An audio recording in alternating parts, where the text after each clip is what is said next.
I'm not a captain, but you're welcome, Elias. We call everyone Captain. You can change the name if you like. To Billy. Did you find Timothy yet, Samson?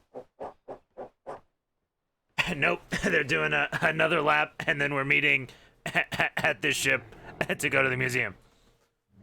Oh, okay. I'll keep looking. Yeah, I know to talk to Danger and Tiny. Yeah, Danger's gone to sleep because he has nightmares. But we can find Tiny if you like. they're coming back here, right here. Good Mr. Cake. Okay, Oddities. Navy is there and they're asking questions for one. Two, Arlington said they're going to A1 because they're chasing Wild Hog. Uh-oh. Oof. Oof, oof, oof. What questions is the Navy asking at the museum? They were asking whoever lives around there about the pirates around here, and they were naming both of you guys. I don't care about them. They're not an issue. I'm more like oof about the Big Wild people? Hog in Arlington. Yeah. A funeral home was there too. They were doing maps on the Southwest Island before they took off across the Shimmer. Thanks, dude. See you later. Okay, so Love you Arlington has a single ship that is chasing Wild Hogs. Yes, they said that to let you know they're going to A1 right now. Alright, so I guess we should get a ship together. I don't know if we have enough people, Tiny. I mean, I Danger don't just think went. so either. Danger went to sleep. I don't know where Haldir went. We have Seamus. Haldir should be here. I told him to start coming here. You should be coming here any second. Okay, well, with you, me, Seamus, and Haldir, that's 4. I don't know. Is that enough? Sverre should be around here too. Oh yeah. Okay. Do you want me But to? I don't know if we should cancel our plans. That's the issue. Oh yeah, it's true. Yeah, you're going. Even though the Navy's there, they're setting up. I don't want to let them down. Wait, the Navy's at the museum, right? Yes, Mr. they Cake? are. And you want to Do go you to know the how many museum? people? Yes, there was 5 of them. I talked to Admiral Xander. They wouldn't Eat one at do a time. at the museum, surely, because that would make them extremely unpopular amongst a lot of people.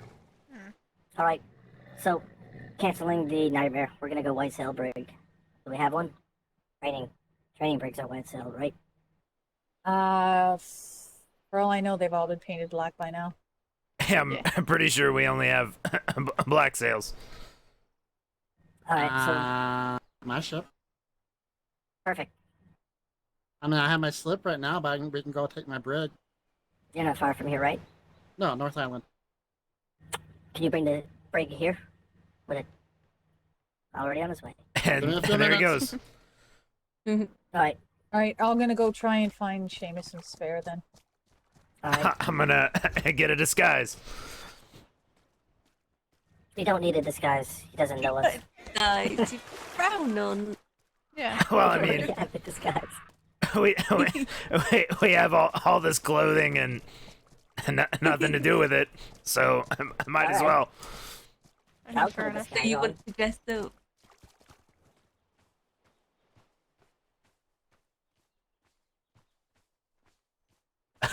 Who should I be? Probably clear of red and black, because that's kind of obvious. Hey,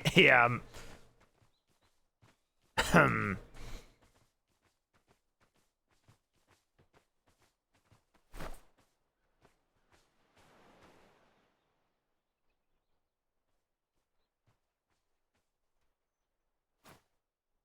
Oh, I got a great idea. Oh. You're gonna go as a parrot. No.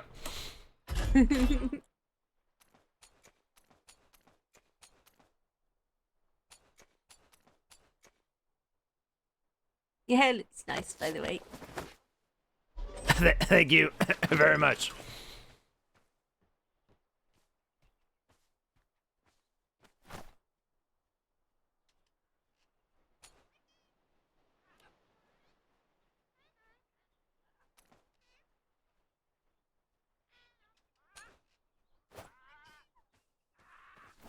Do we have the pants? Let's see here. Pants. Wow, cool castle. Let's do this for the top. Wait, that one glows, doesn't it? What's this top? This top maybe?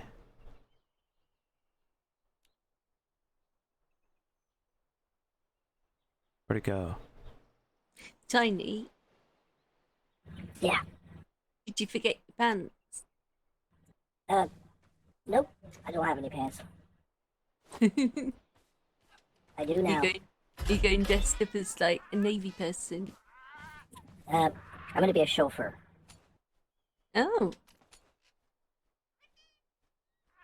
Yeah, I park like ships and stuff. oh, fair enough. Valet. Or I think that's what they call them. Valets. Maybe. I've never had someone park my ship for me before, so I don't know. I need a good color. What color?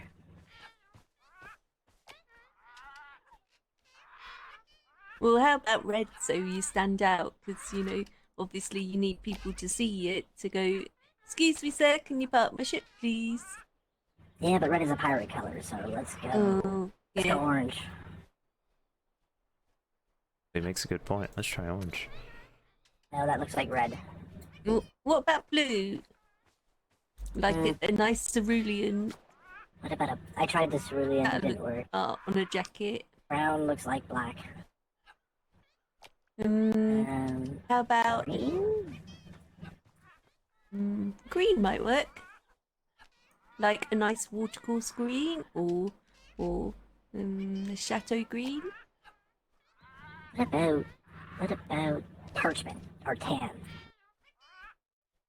Let's see. Oh wait, Might just kind of this? look like somebody's peed on your jacket. Yeah, it kind of does look that way. Purple. There we go. Purple. Oh, fancy. What is going on? The Navy's at the Oddities. And then, Okay. what else? Arlingtons are chasing wild hogs in A1. But we don't have a crew to send out a ship.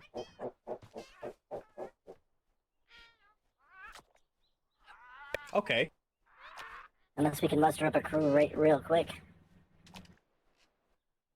But then again, we're gonna be short. We won't have bar shot. We'll be disadvantaged. I don't want to do that anymore.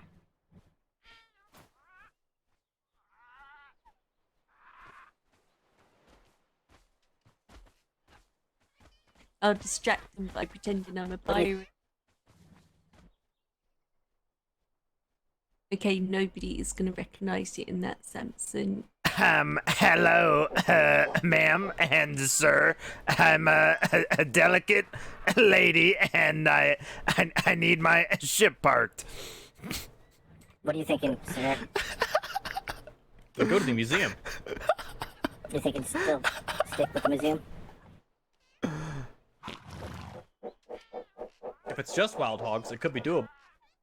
If another party shows up, it will not be. I'm the one who said let's Issues shut up. Funeral.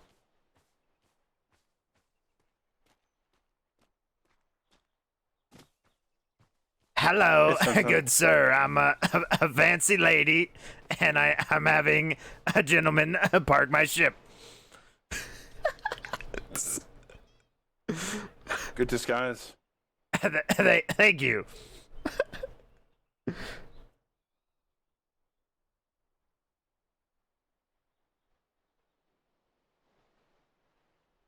They're changing their clothes up there. Oh, so we can blend in. Yeah, sort of. Blend is an odd word, I guess.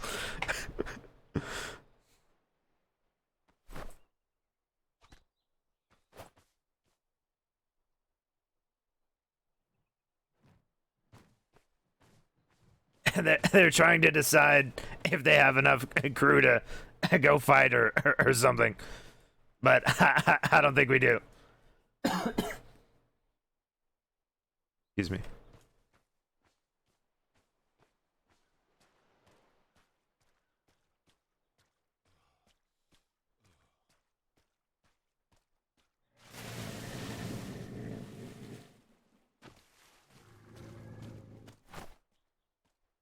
Well, to be a better bosun, I just learned repair fiend. So Oh, congratulations! I just hit stuff at random. pretty sweet.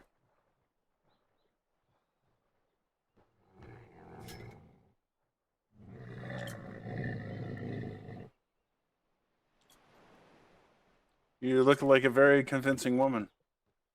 Thank you.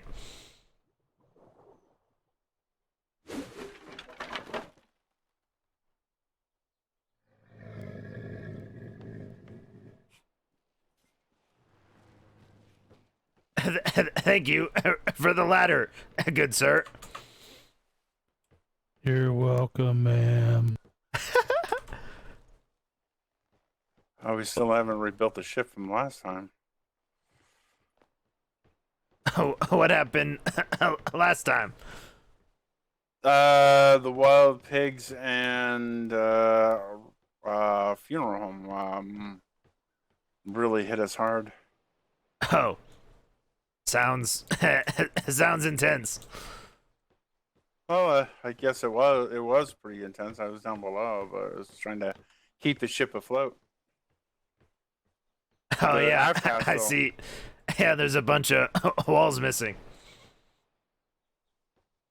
Yeah, well, that's what happens when you face two really powerful ships. Definitely. I need to go powder my nose. One moment. Yep, I need to go use the bucket.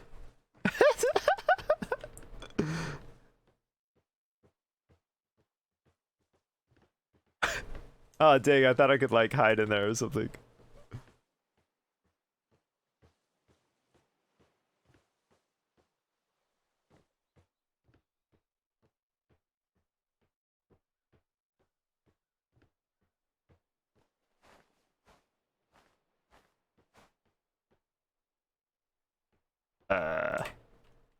Nice. I'll be right back. Gotta make sure my doggo's good and stuff. Before we go.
No, I forgot we're not going on this ship.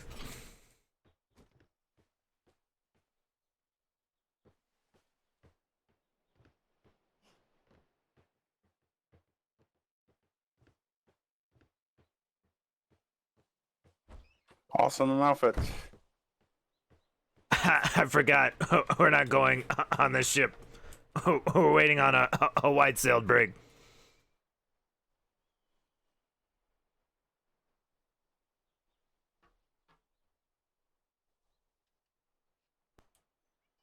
Oh, yeah. You're right.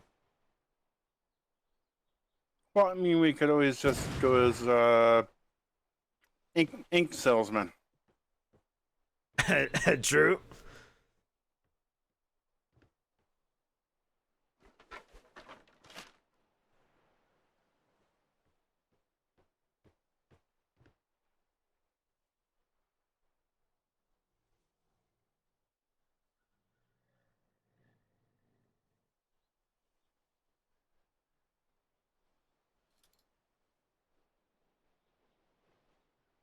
Where's Javier? There he is.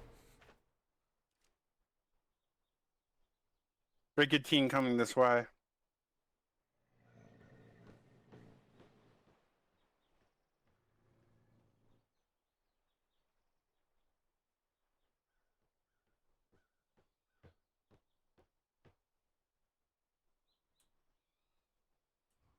Might be Captain Cake, but I don't know.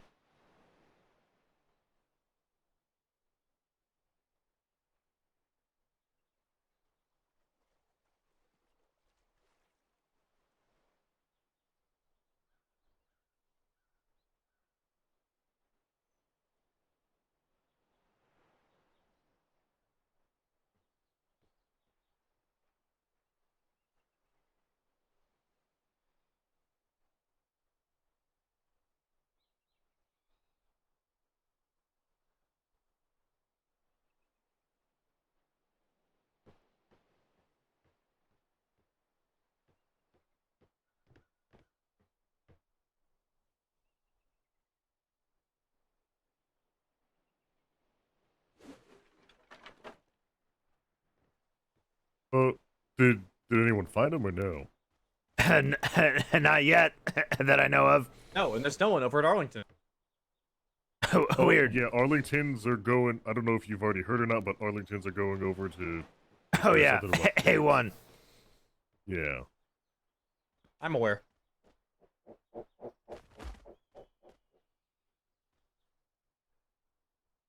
Yeah, we were waiting on the white-sailed brig to go to the museum, so they won't know who we are. I mean, that's probably right. Is that why you guys are wearing interesting outfits? Yeah. What do you mean? Interesting. This is my Sunday dress on Saturday. From now on. Yeah, I feel like that should be like a permanent thing then. Well, of course it is. Oh my! I'm getting a case of the vapors. Let me just make a note of that so you don't forget. Wait, I need a hat. I need a hat. Yeah, you don't want to get a sunburn. Chloe, where's Cora at? She's having a lie down on the anthracite. Okay. Yeah, I think all the drinking and partying got a bit too much for her. She Stop said, when you're bang. Not worried about Timmy, I think. Yeah. I went looking for him. There's no one over in Arlington. yeah, she gets hungry when she's worried. Ahoy there, good shipsman. May we come aboard, sir? Yeah, come on. Oh, you're going on this one. I'm sure the ship definitely won't sink even though Cora painted it, so you should be okay. Probably. The night is still young, don't worry. Yeah, that's it. Prove her wrong. Clear her name. Yeah. You owe it that much to her. I mean, to be fair, her numbers have gone way up, like less ships have sunk now, so. Right. We basically proven the curse wrong. No, actually, isn't it like 100% of your ships have, Oh. Well, Yeah, I this guess one's not hard. that's a good point.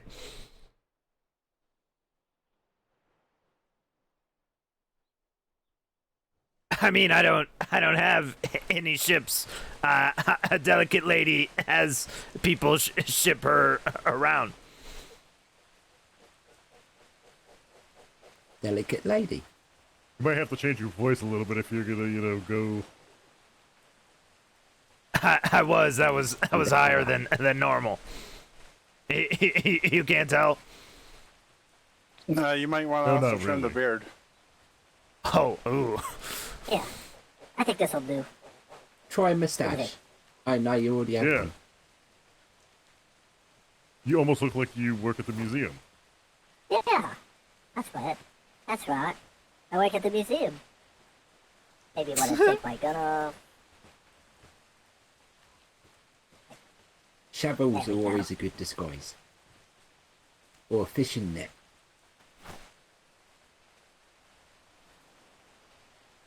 A hammer. I don't need climbing pegs. I'll do a hammer. No. A paintbrush. Alright, folks. Have fun. Alright? I'll see you Alright. during the week. Or tomorrow. All right.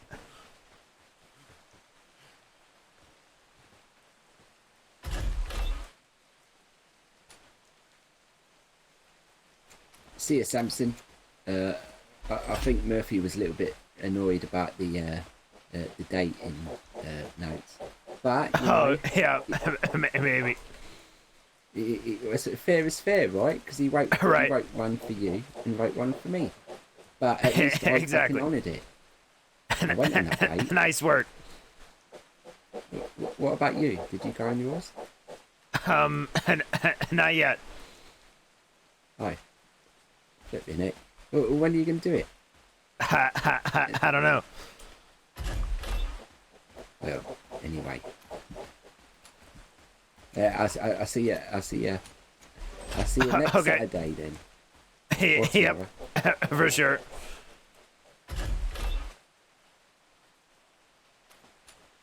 Thank you.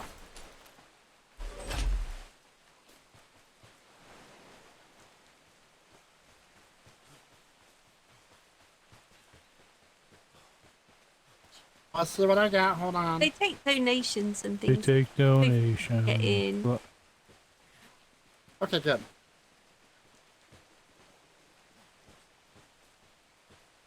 I assume Tiny's putting the ship up. Yeah. That is correct. Is there anyone else coming?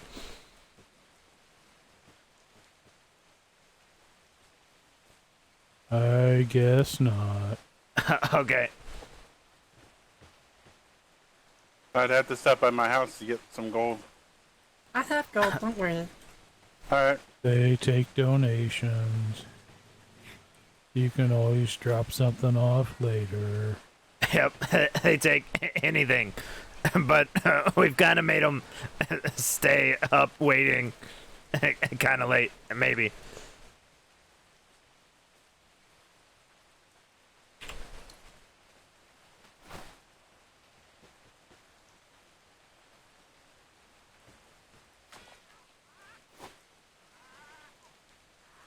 Does this seem like a dainty lantern color? Hi, it does. Oh, thank you.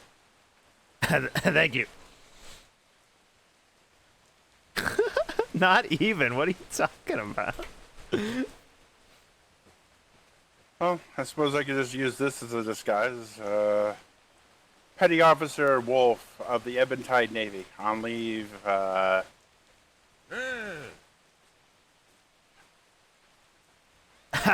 just love a man in uniform.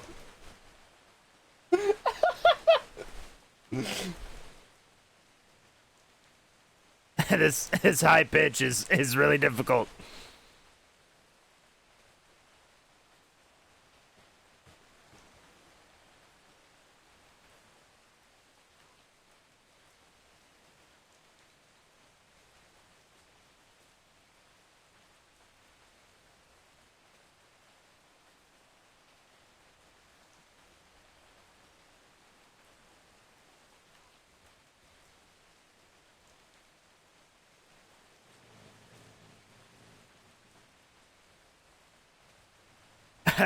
So if you could change the color of a weather phenomenon, what would you change, and to what color? I changed it to rainbow and make it rain rainbows. That's good. That's actually the answer that everyone wants. It seems like mostly. Wow, I feel weird then. I just wish it would turn red. Red rain. Wow, yeah, that'd be creepy as shit. True. I would make lightning look like the lights in the sky, you know, the wavy stuff. But you know, the lightning's really fast, so it would do the colors like crack, kapow, you know.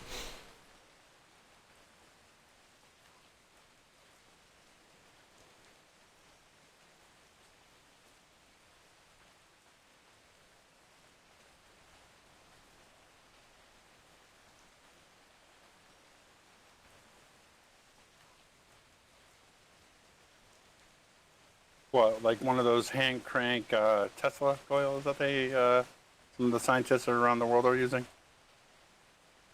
Oh, that's yeah. Imagine that with crazy colors like blue and yellow and red and stuff. That'd be great. Oh, that'd be pretty cool. Imagine if you could make it a little bit bigger, put it on a ship. You would probably shock every enemy around. True. Oh man, if you could put it underneath a ship, you could sail up to a shipwreck and then zzz, everything below you, and then just swim right to it. All right. I don't know if I'm gonna be able to go. Here's some money. I gotta go check up on Spare. He wants to check up on Arlington. I can't send him out alone. Someone has to be able to hit the planks. But give it a couple of minutes. If he leaves before I can get back to him, then I'll come with you guys. But I don't want him going alone. Where are you leaving from? We could just move the ship. It moves here. Paddle dog. Okay. Because I gotta move my horse. Who's that on the beach?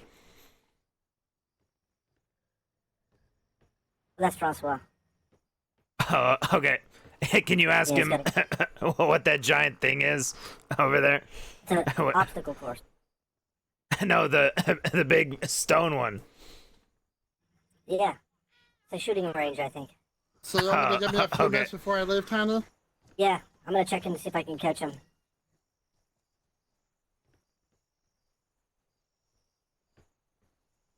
Let's just sail over to the other dock and see if they're leaving from there. I guess I'll see you at the museum. Okay, we'll see you there. We're going right now. Look out for the spooky rock. I think I see it, unless there's a different rock. No, it's that one, but sometimes you can't see it. Yeah, you got it.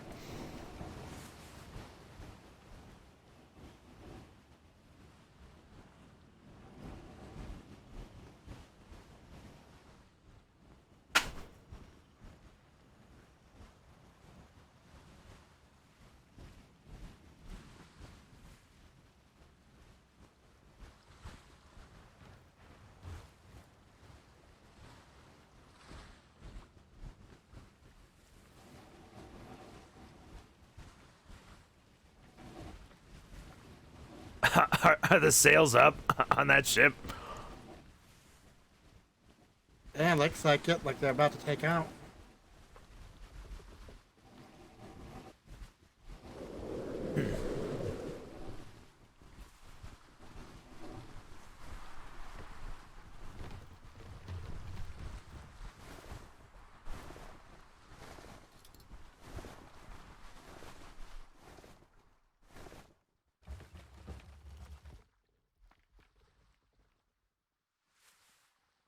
Okay, we're looking to see if Sver is there. He's super glowy. You can't miss him. No, he's gone already. Oh, hello. That was scary. Yep, let's go. He's even more quicker than I am.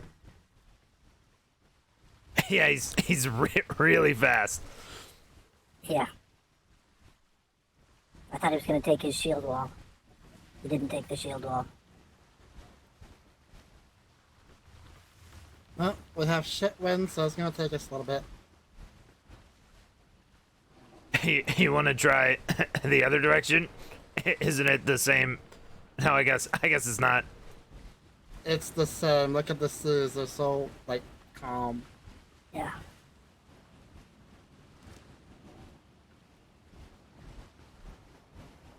If you could make, rock candy. If you could make candy out of anything, what would it be? Rocks. Well, okay, that already exists. Diamonds. Well, that's expensive. I would, well, no. If you actually can crush the diamond Emeralds. and extract the essence of a diamond, you could probably drink it.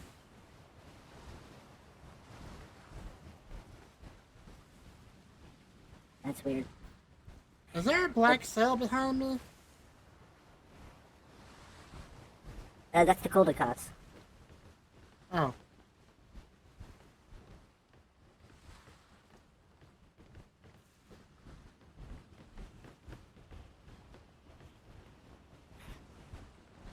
There should be one more ship, though.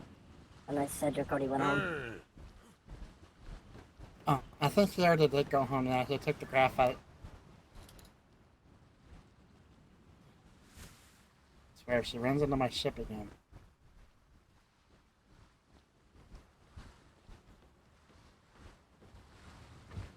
Hello.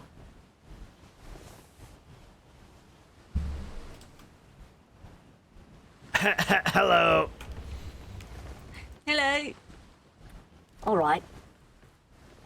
It's really cold. Be sure to stay warm. Okay. Hey.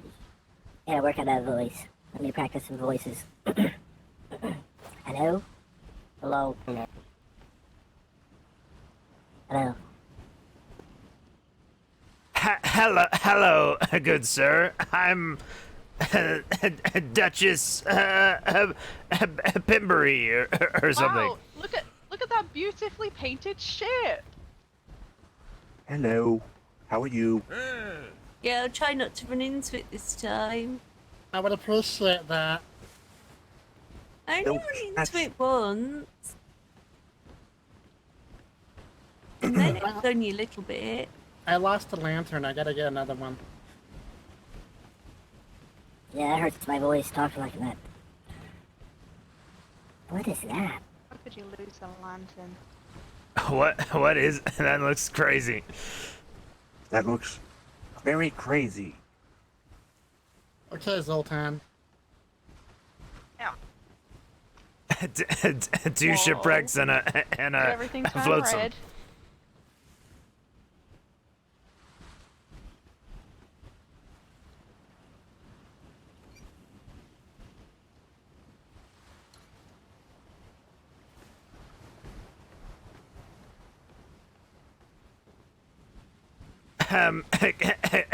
Caldecots. Yeah. If you could make anything into candy, like rock candy is, what would it be? Probably like, huh? Water. No, because then like you don't have water, But like, what if I don't want it to be sweet? Broccoli. Probably like Brussels sprouts because I hate them. Well, this I can't talk like that anymore. That hurts. It's freaking me out. Broccoli? Hey, whoa, there's nothing wrong with broccoli. Ow. It's disgusting. I like How dare you guys? Right, where's the red flares? How about pineapple? Why? Pineapple's great! I know. I like it on pizza. Please don't sink my sloop. I don't think I could in one shot. I mean, they're only 180s. Cake, Make me please, I'm rambling going... again. Cake, please, I'm going through something, okay?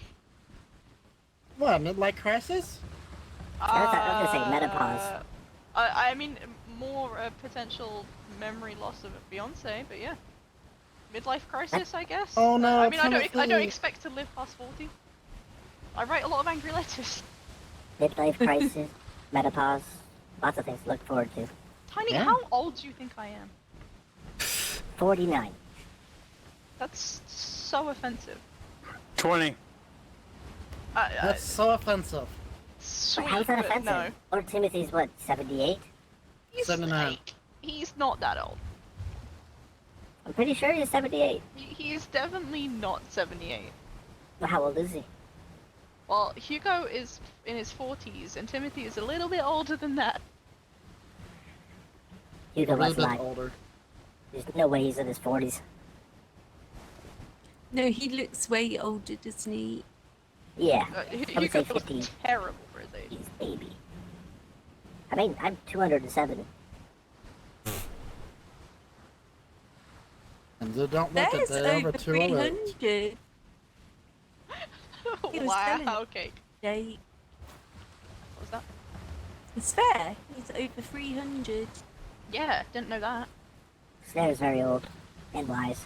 Yeah. I'm just old. I'm not wise. Oh. I'm neither. I mean, if you look at my butt, I'm already wearing diapers. I thought you never grew out of those. I don't want to look Yeah, it looks like I'm wearing diapers. Why is everybody looking at my butt? There's a bridge I'm not to looking at starboard you. bow. Coming towards us. You have Mhm. flares? I get green flares. You have white flares? Fuck no!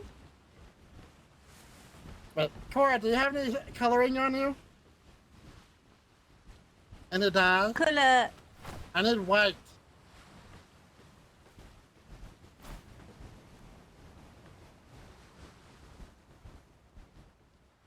I mean, it's quite possible it's Arlington coming back home.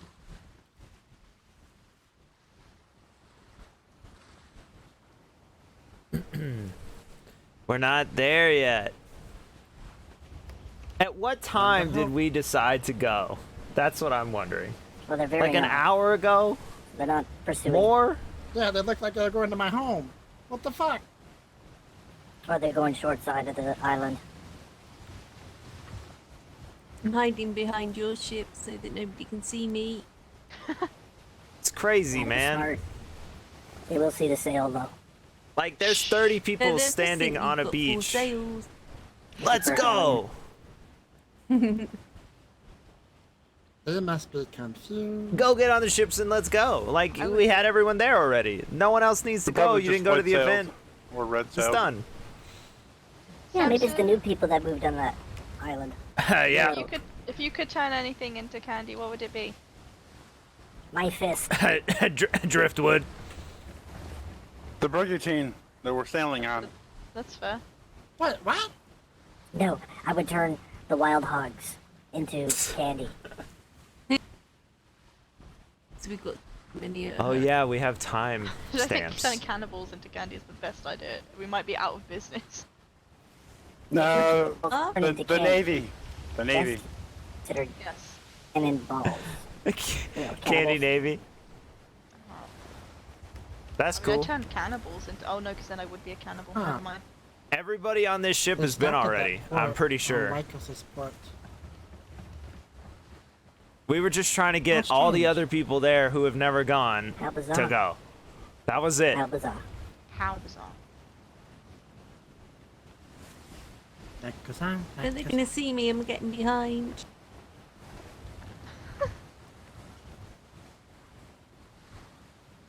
No, I'm gonna go with my head real quick. I'll be a couple moments. Follow your heart. I like your Follow hat your there. heart. Kinda neat. The door is open if you need it.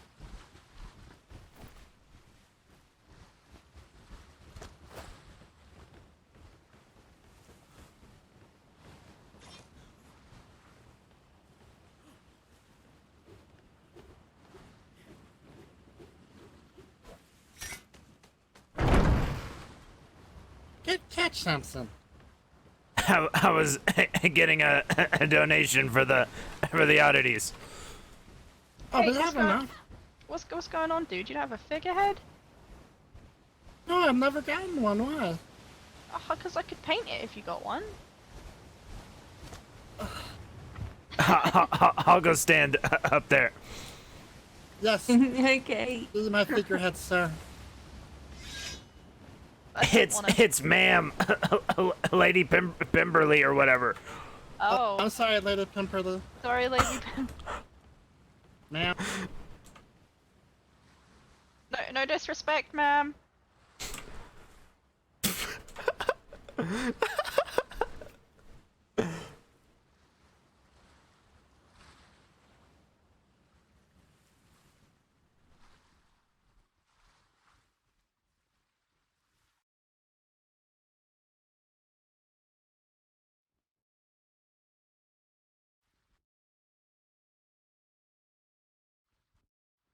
Whoa.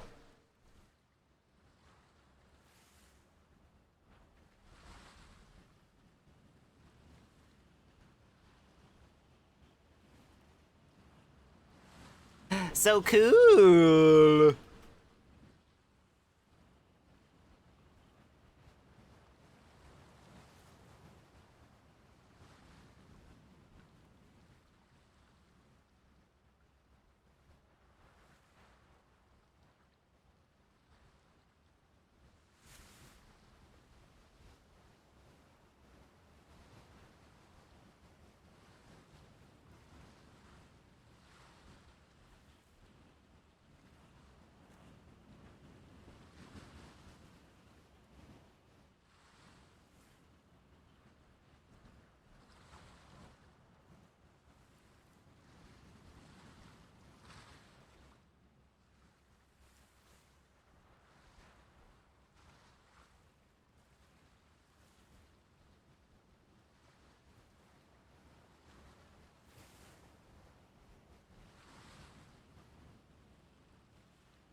Is there a rich lady in the Canterbury Tales or something that I could be?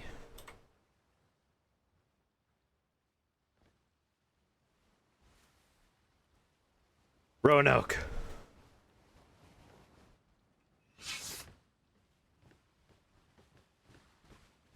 Hello again. Hello. Hello, ma'am.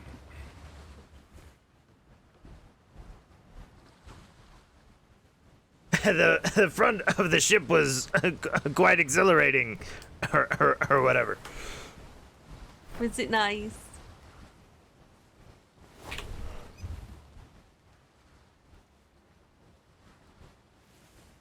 How are you ladies doing? Doing okay. Good. What about you, Lady Pimberly? Oh, right. Oh, I'm experiencing a bit of the sun, you know, on my hat. I need a bigger hat. I should go shopping. I hope you don't get the vapors. No, Did you say not hat? again. Yep. I think you mean hatchet. Shopping for hatchets. Yeah, I'm pretty sure a hatchet would help, milady. Yeah. Nobody shops for hats. Well, I don't personally do any labor. I have gentlemen callers for that. That must be nice. Yes, ma'am. I have to do it all myself. Oh, Who are these how gentlemen unfortunate. callers? You know, Mr. Blake, Hammersley, and there's Alex Von Duke Early, and Yep, name? Mr. Eric Shipsmith. Okay. Yeah. Whatever you say, ma'am. These are just a few of my gentlemen callers.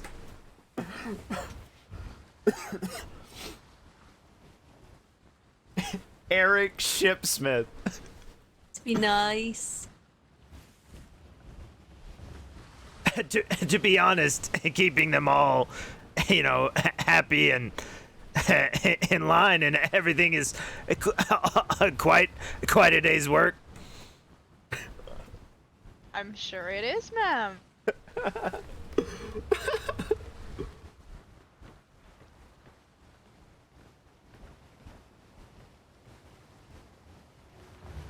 So, are any of your gentlemen callers currently present? Are you sailing with other Do men? not include me on that. And no, I'm free and pleased to sail with anyone. I guess. Oh, so you're that kind of lady. I say, good woman, do not get catty with me. I'm just out for a nice day on the seas. Fair enough. Well, I hope you have a good day. You as well, ma'am.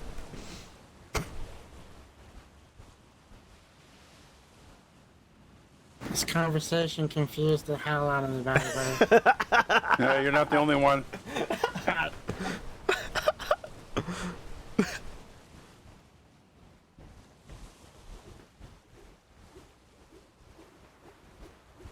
Welcome back, Madam Voldemort. Thank you. Samson, you. you are good at confusing people. Oh, man, thank you, sir. It's Zoltan. Zoltan Voldemort. Oh shit, my bad. Yeah, that's fine. I'll just go with it. If you mess up, I'll go with that as my last name. Oh, I Honestly. guess. These pants make me look like I'm wearing diapers. Oh, I guess I'll just go Theodos Nexus then. Like, look at my butt. It looks like I'm wearing diapers. You just said earlier not to look at your butt. No, I said, why are you looking at my butt? Because I said my butt looked like I was wearing diapers. Now I want to look at your butt. I'm trying not to. A lady doesn't has something.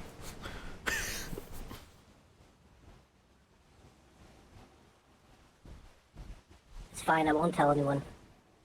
I don't see any ships. Yeah, the Navy left, it looks like. I guess we won. Yay, we won. Chased them way again.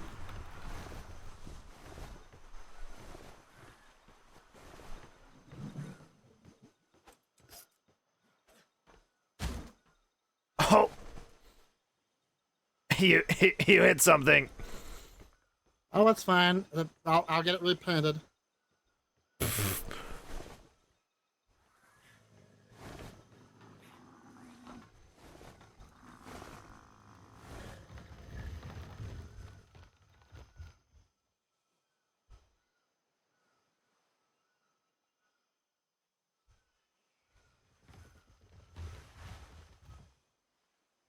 Why are there only 4 cannons? What the heck? What an odd choice.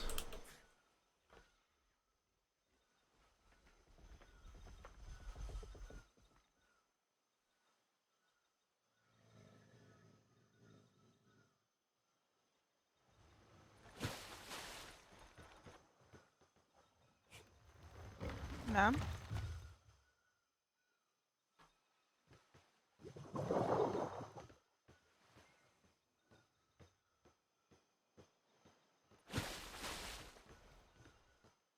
In perfect parking. Drink.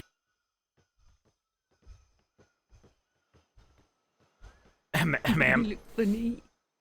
Yeah, it feels funny.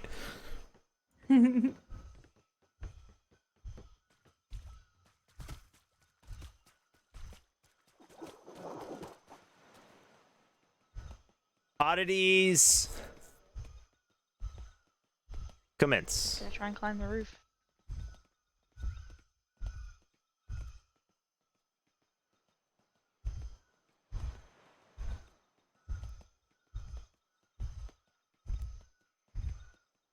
By chance? I do. Oh, You're going to be wonderful. a very rich woman. You have I a love new it. exhibit. I like this. Oh, Miss Chloe. Miss You Chloe. put the minutes earlier. You would have ran. Hello. Me. We're going to give you the money first. You shall be very. Ooh, What took you all so long to get here? We've been waiting for hours, it seems. I'm sorry. Unfortunately, very Arlington generous of you. Thank you. went to go deal with something, and Timothy got lost, and organizing is hard. Oh, is that Jeannie out there? Did you bring Jeannie along? Where did she come from? Yeah, Jeannie's right out there. No. This is Mrs. Pemberley. Oh, I can't say I've met her. Me Madam neither. Lady. She seems kind of catty though, honestly. Oh, She had a beard. good evening, everyone.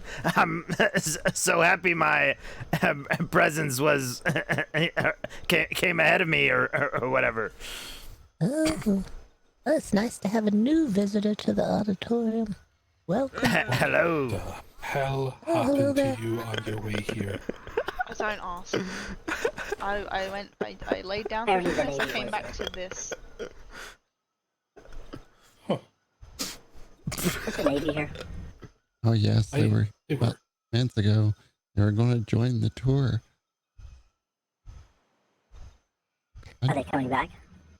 No, well, I don't think so. They'll be back a different time. We told them, we said, well, we do have a scheduled tour. If you want to join that one, it takes too long to do 2 tours, so you have to join the next one. And they said, well, how long will they be? And we said, we have no idea. So they said, well, we better do another day. It was interesting there for a moment. Ah, okay, they can get out of this silly uniform. Oh, hey, Murphy.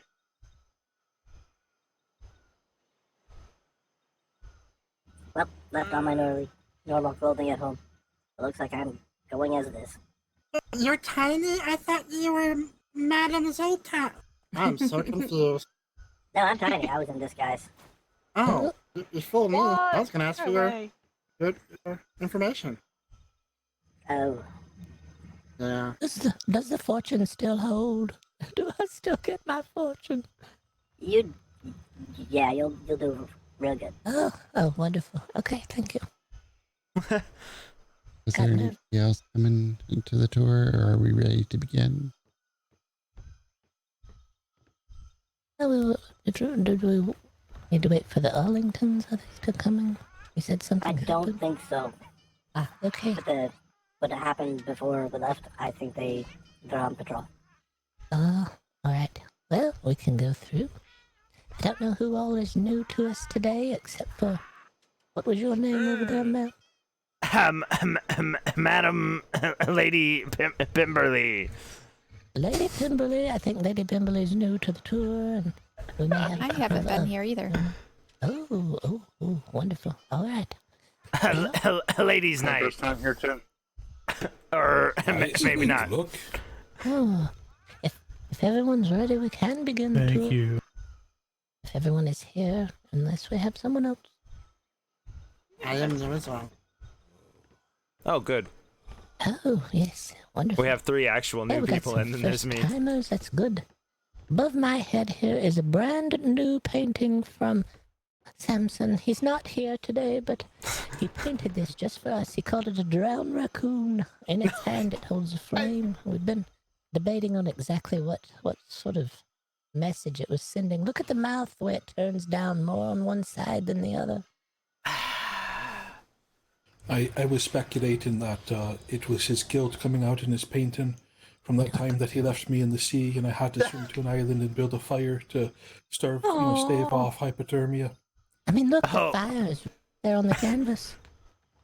That sounds like it couldn't have been his fault, but I wasn't there. The same Samson isn't here to defend himself. Yeah, pretty sure they were on the way to the museum that time too. You know. Never Well, made that was it. the time that I got shot, and then the boat sunk before I could be recovered, and I ended up washing up on another shore. I mean, it is a But deep... this was it's another time. Right. How It many is times very- have they left you behind somewhere? What in the world? Two, I think. But the second time that really couldn't be avoided. The ship sunk. It wasn't really their fault. Sorry, I didn't mean to interrupt you there. It's a... It is a very deep frown. I think there's a lot of sadness there. Yeah, definitely guilt painting. It's Does not. everyone feel okay? Does anyone need a snack? I know it gets warm here sometimes. Alright, we'll begin the tour. Oh, I would like. Do you have water for guests? Oh yes, right outside in the right outside in the drum. It's fresh sneezed. You're welcome to all you like. Oh. Fresh? What? What? I believe this is for texture.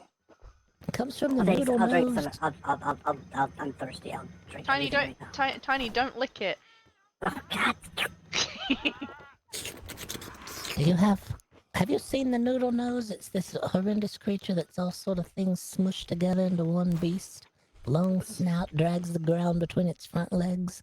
The snoot juicer. Oh, the elephant camel. Yes, that's what we fill the water barrel with. Fresh sneezed comes right out of the snout. Yeah. Oh, you're welcome to all you like. You can bottle some, take it with you. Perfectly fine. I just might. Oh, you can give it to a friend as well. All right, we'll begin our tour. Leave your preconceived notions of the normal world at this very threshold and enter the world of the mysterious and unusual and the odd at Barcode Oddities Museum. By entering the museum, you agree management not responsible for any and all incidents herein, including but not limited to never-ending nightmares, cork recoil, hauntings, unexplained darkness, bursts of light, unconsciousness, illness, egg receiving, egg hatchings, hair shearing, blood loss, possession, sheep infatuation, animals appearing or disappearing out of thin air, hearing loss, clothing loss, implanted thoughts, spider infestation, drowning, itching ears, itching clothing. Right this way. I don't think she said sight loss. Keep that in mind. Yeah. Step left into the next. Off to you, Cake. Excuse me, ladies first.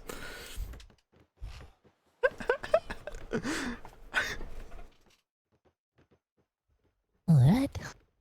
Let me know when everyone is in, Bogart. The door is now closing. The dock in our central hall here, where you all stand, may be familiar to you. It was here when we built this auditorium. This dock was one of the many meeting places of the Honey Smugglers, Thieving Guild, and Appraisals. They didn't freight in honey, though. That was the diversion. But here they smuggled human hair, which was prized for its softness over horsehair, for stuffing the mattresses of nobility. The honey smugglers are said to fortunately have left these waters and abandoned this operations dock into its current state of disrepair. We still hear occasionally someone awakens to find their beautiful hair has been shorn to their scalp. Could it be the honey smugglers still in secret operation? We may never know until someone is awakened by the clicking of the shears to see who is responsible. Keep your ears open tonight while you sleep. Okay.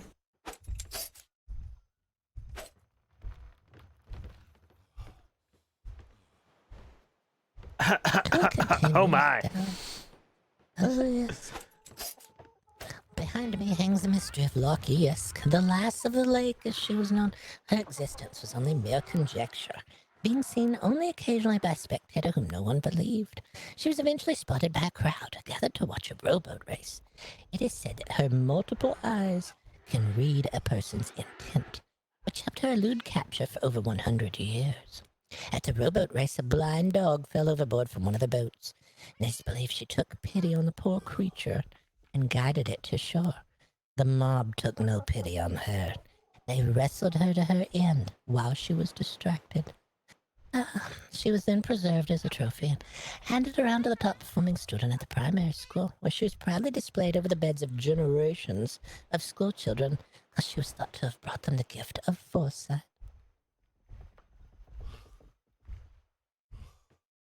Directly above the lass of the lake, up here, hangs what was once called a plated shield horn, the only one known to exist. It came to us by way of an oddly tall fellow who said he had Cyclops blood in his family history.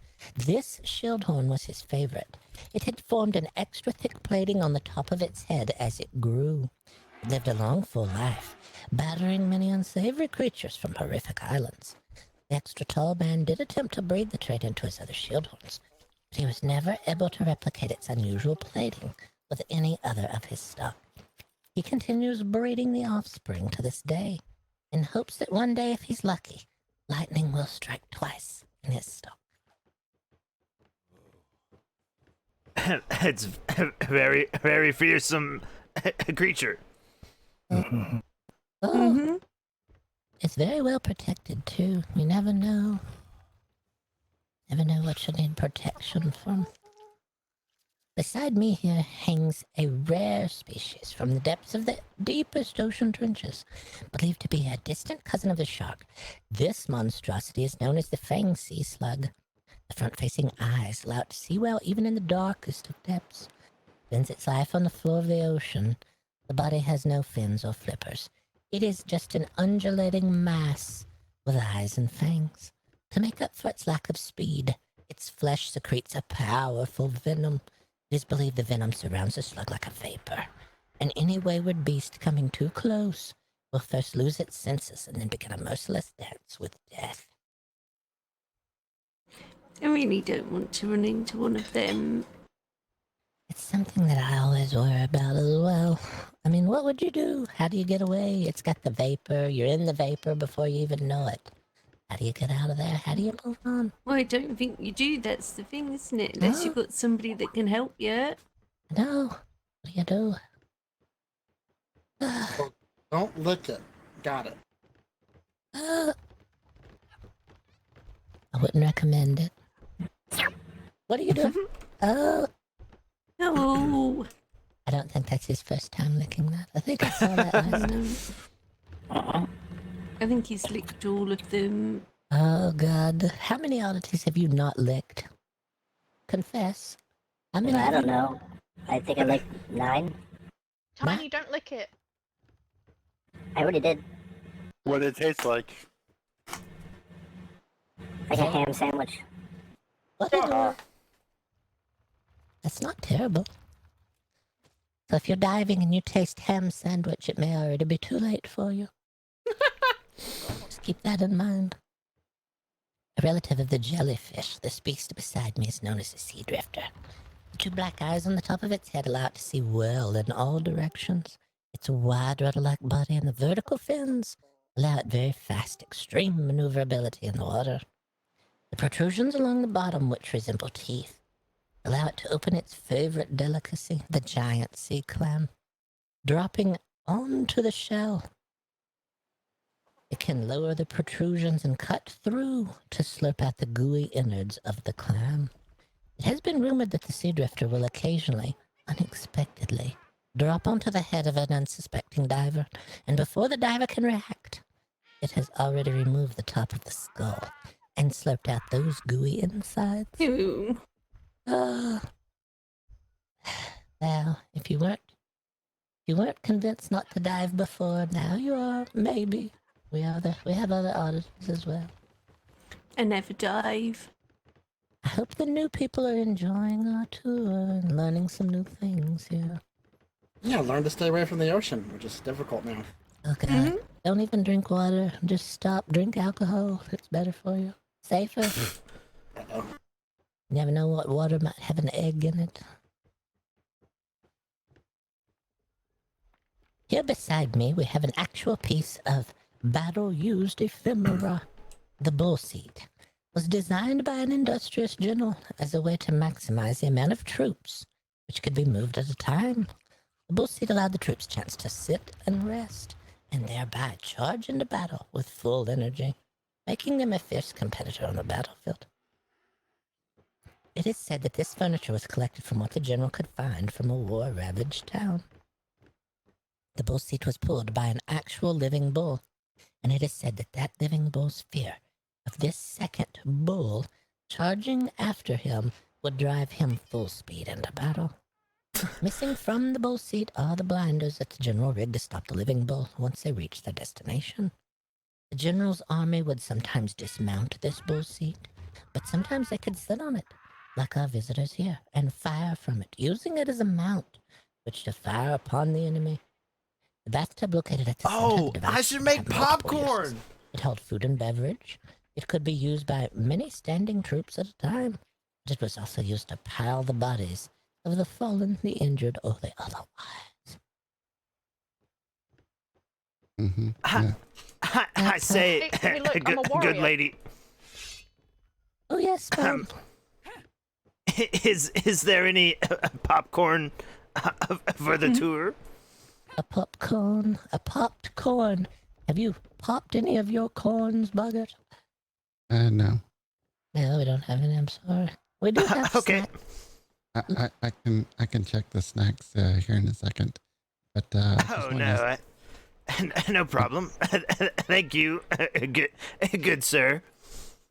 I just wanted to mention the stains in the tub is definitely not blood. It wouldn't be a blood. Blood. Nobody said blood. It's fine. Tiny's already licked that. Oh God. It's Well, definitely wine. It's definitely. yes, wine. Wine. We've been told it's wine. Just wine. The chair beside me here, on display, started as a warming chair for the Lord and Lady of a Frozen Island.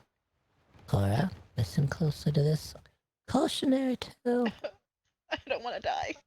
Your future lies before you. Me.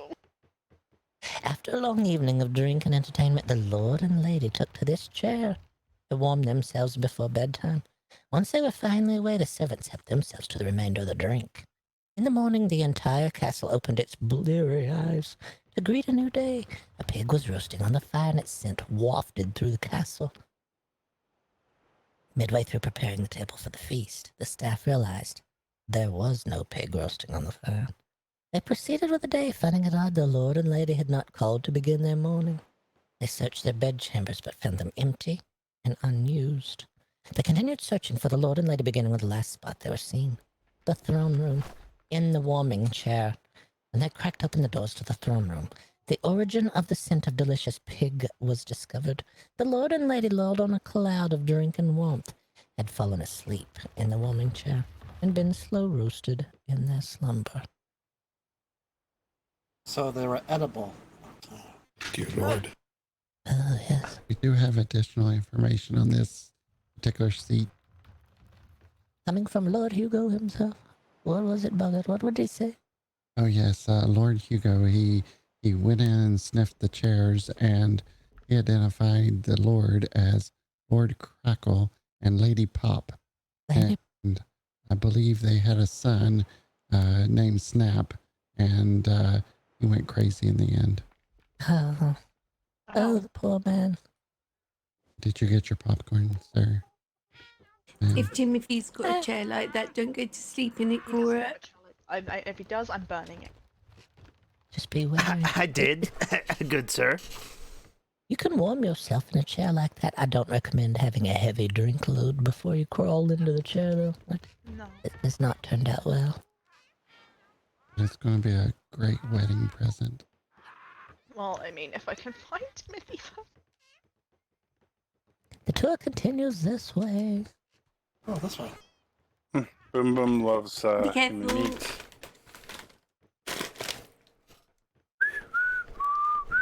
Don't get too close. You'll Of course. Yeah. Bugger, is anyone left behind? Several left behind. What in the world? Sorry.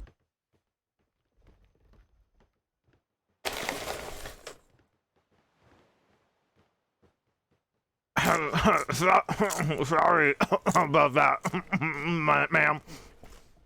Oh, that's fine. What are you eating? Popcorn. Boggart had more of that for you, didn't you, Boggart? Oh.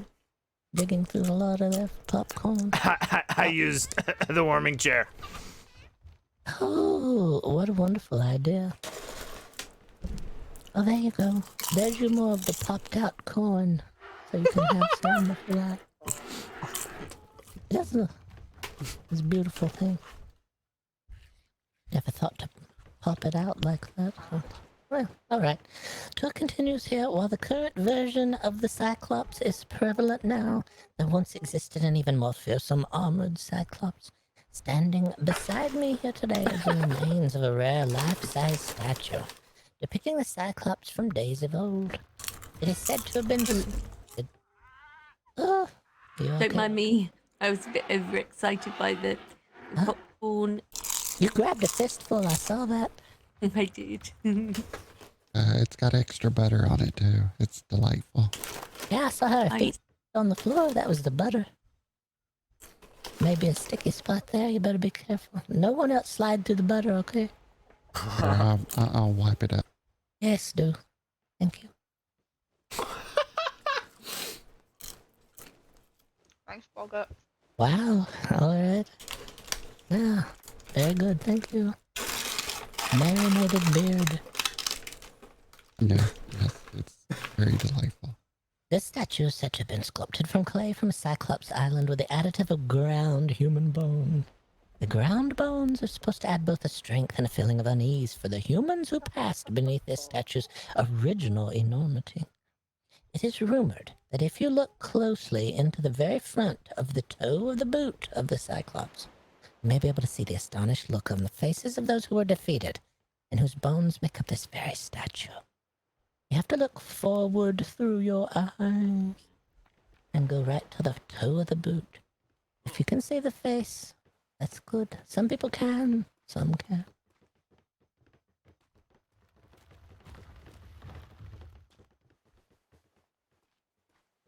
Kinda looks like it has wings. Oh my god. Well, it could have a winged face. Just Their a face face here? with wings. If you find that, bring it here. We'll put it on the wall.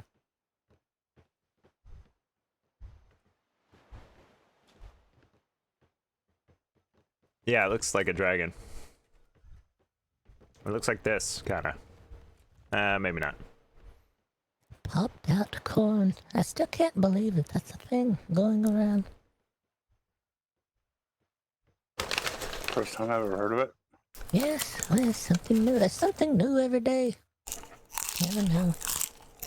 Pretty tasty. It does sound good. It sounds delish. An island with a lone sleepy hamlet was plagued by house fires. Not the kind you roast corn on, though. In the middle of the night, at random times, the house would fall to ash. The villagers knew what was to blame. But when they moved to the island a century ago, a creature lies smoldering in the caverns of a ravine across the island. Before you here hangs a reassemblage of what is left of the Dawn Racer, as she was known to the villagers. Only active at night, the villagers would take to their homes to avoid contact with this fearsome beast. Known to light the sky with the flames of 1,000 lanterns, roosters would actually crow out at the perception of the arrival of morning light. The village had sat unbothered for 95 years. So what had inflamed the Dawn Racer? They held a meeting and realized a family had been venturing into a forbidden area, upsetting an unwritten pact between village and dragon. The family was picking a wildflower which only existed in the valley, This known for story's its sad. unequaled medicinal healing properties, in order to treat their sick child. Though it was forbidden, it was worth the risk to them. The violation led to the family's banishment from the island. A trap was set for this errant dragon. She was successfully captured and a great roasting feast was had, where even the very strips of her flesh were given to the villagers as a souvenir, a successful end to their nightmare. Wait, One that's not week the... later, Oh, yeah. the first cannon shot destroyed the home and took the life of the town leader. Awakening the town in the my. process, the island had been overrun by a remorseless doctor and a hired band of mercenaries. For you see, the dragon was the only thing keeping the doctor and the mercenaries from looting the island of its priceless medicinal plant. In fact, on the nights that they would arrive under the cover of darkness, the dragon would hunt them in order to protect her villagers.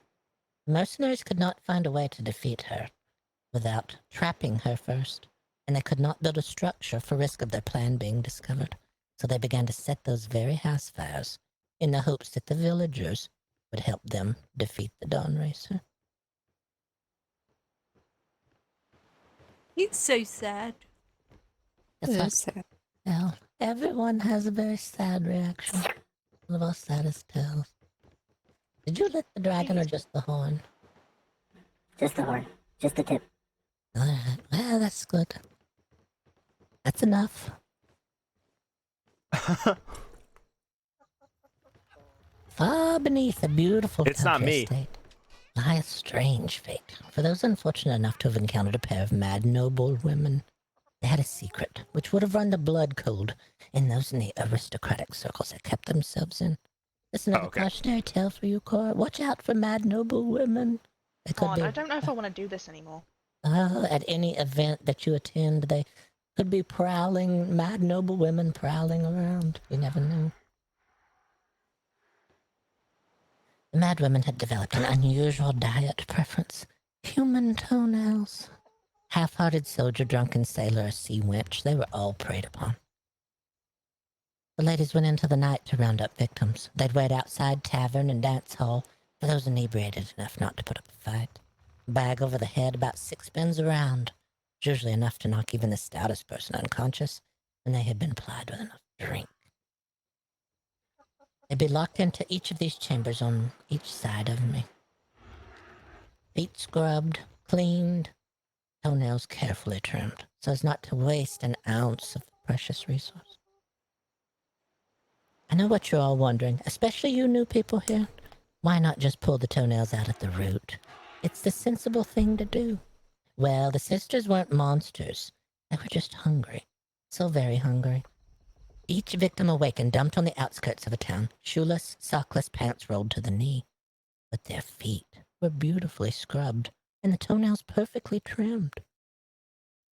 The sisters were caught when they mistook a pair of sleepy officers for inebriated, and were overcome by them, threatened with having their toenails pulled out as well. It is the sensible thing to do. They confessed to the entire ruse. Afterward, they fell from grace and out of high society. They took on new identities, where they began to work in a wash house, trimming the nails of those who came to bathe, thereby continuing to feed their insane and insatiable hunger. We know you've probably worked up an appetite while you've been on this tour, especially with this newest tale here. So over here, we're going to bring you to a rest stop on our tour. Behind me here is seated the long-necked crow. Oh, someone's enjoying the... Anybody like some sweetened some milk? Yes, it's just plain milk. Don't offer any of the delicious milk yet. That's later in the tour, you know this. There's no need to fear this long-necked crow pulling your organs through your flesh. This crow is a strict vegetarian. It feasts only on fruit and veg. This crow has wonderful breath. While not every long-necked crow has the ability to become invisible, How'd he get this in one here? does. While being carried on your shoulder, this crow may disappear at will. Have you run to your larder, such as this one here at our stop, only to find that the turnip water you so crave is missing? If so, an invisible long-necked crow could be to blame. This is, as I've mentioned, our grazing point here on the tour. You're welcome to prowl through our crow's larder and see if there's anything you would like. It may or may not currently be vegetarian. We do not recommend eating the raw meat. We keep it in there for all of the animals. One of the animals especially. But we'll get to that later in the tour. There's more than one animal nowadays. Captain Tiny. I have a couple that like flesh. Follow me. Yes, sir. Follow me. Is that shiny guy always here? No, he was. Let's go outside. Well, I think I heard Tiny lick something on the way out, just to let you know. oh God. Well, there's no telling. Oh, no worries. We'll bring Noodle Nose in here and wash everything down again. Oh my. Everyone back? Where's Tiny? Oh God. Where's Tiny's tongue is the best question here. Gotta step up for a second. Alright. Should we continue with the tour? Wait a moment. I think he's been on the tour before, so it should be okay. Alright. Yeah, we'll continue. Existing in the push and pull of this life is never easy. But we're fortunate if we get to choose which direction to move in. The elephants here beside me were born connected at the trunk. Found alone, wandering their desert home, they had been abandoned by the elephant family. They were later taken in by a nomadic group. It was determined it was best not to separate them, lest one of them lose a most important appendage. They were eventually discovered and purchased by a traveling circus. Their most famous task was to gather drawing a large amount of water into their combined trunks and spraying it over the head of the audience. Their constant confinement, coupled with the rote task of spraying water night after night, drove them over the edge. On the night of their escape, they lifted the bucket of water, but slammed it into the head of the ringmaster, crushing his skull, and with their combined trunks, propelled his body higher into the tent than the high wire act. They made it out of the circus grounds into the edge of the wood before they were set upon by the circus crew, who shot them dead as punishment. Their heads were preserved and exhibited with this casket of the body of the former ringmaster in order to continue to tell their tale. You're welcome to crack the lid on this casket and take a peek at the ringmaster if you like. We'll allow all to take a look. In death, we continue that great march between life. So in death, Tiny. he may not be as well preserved as he once was. Tiny.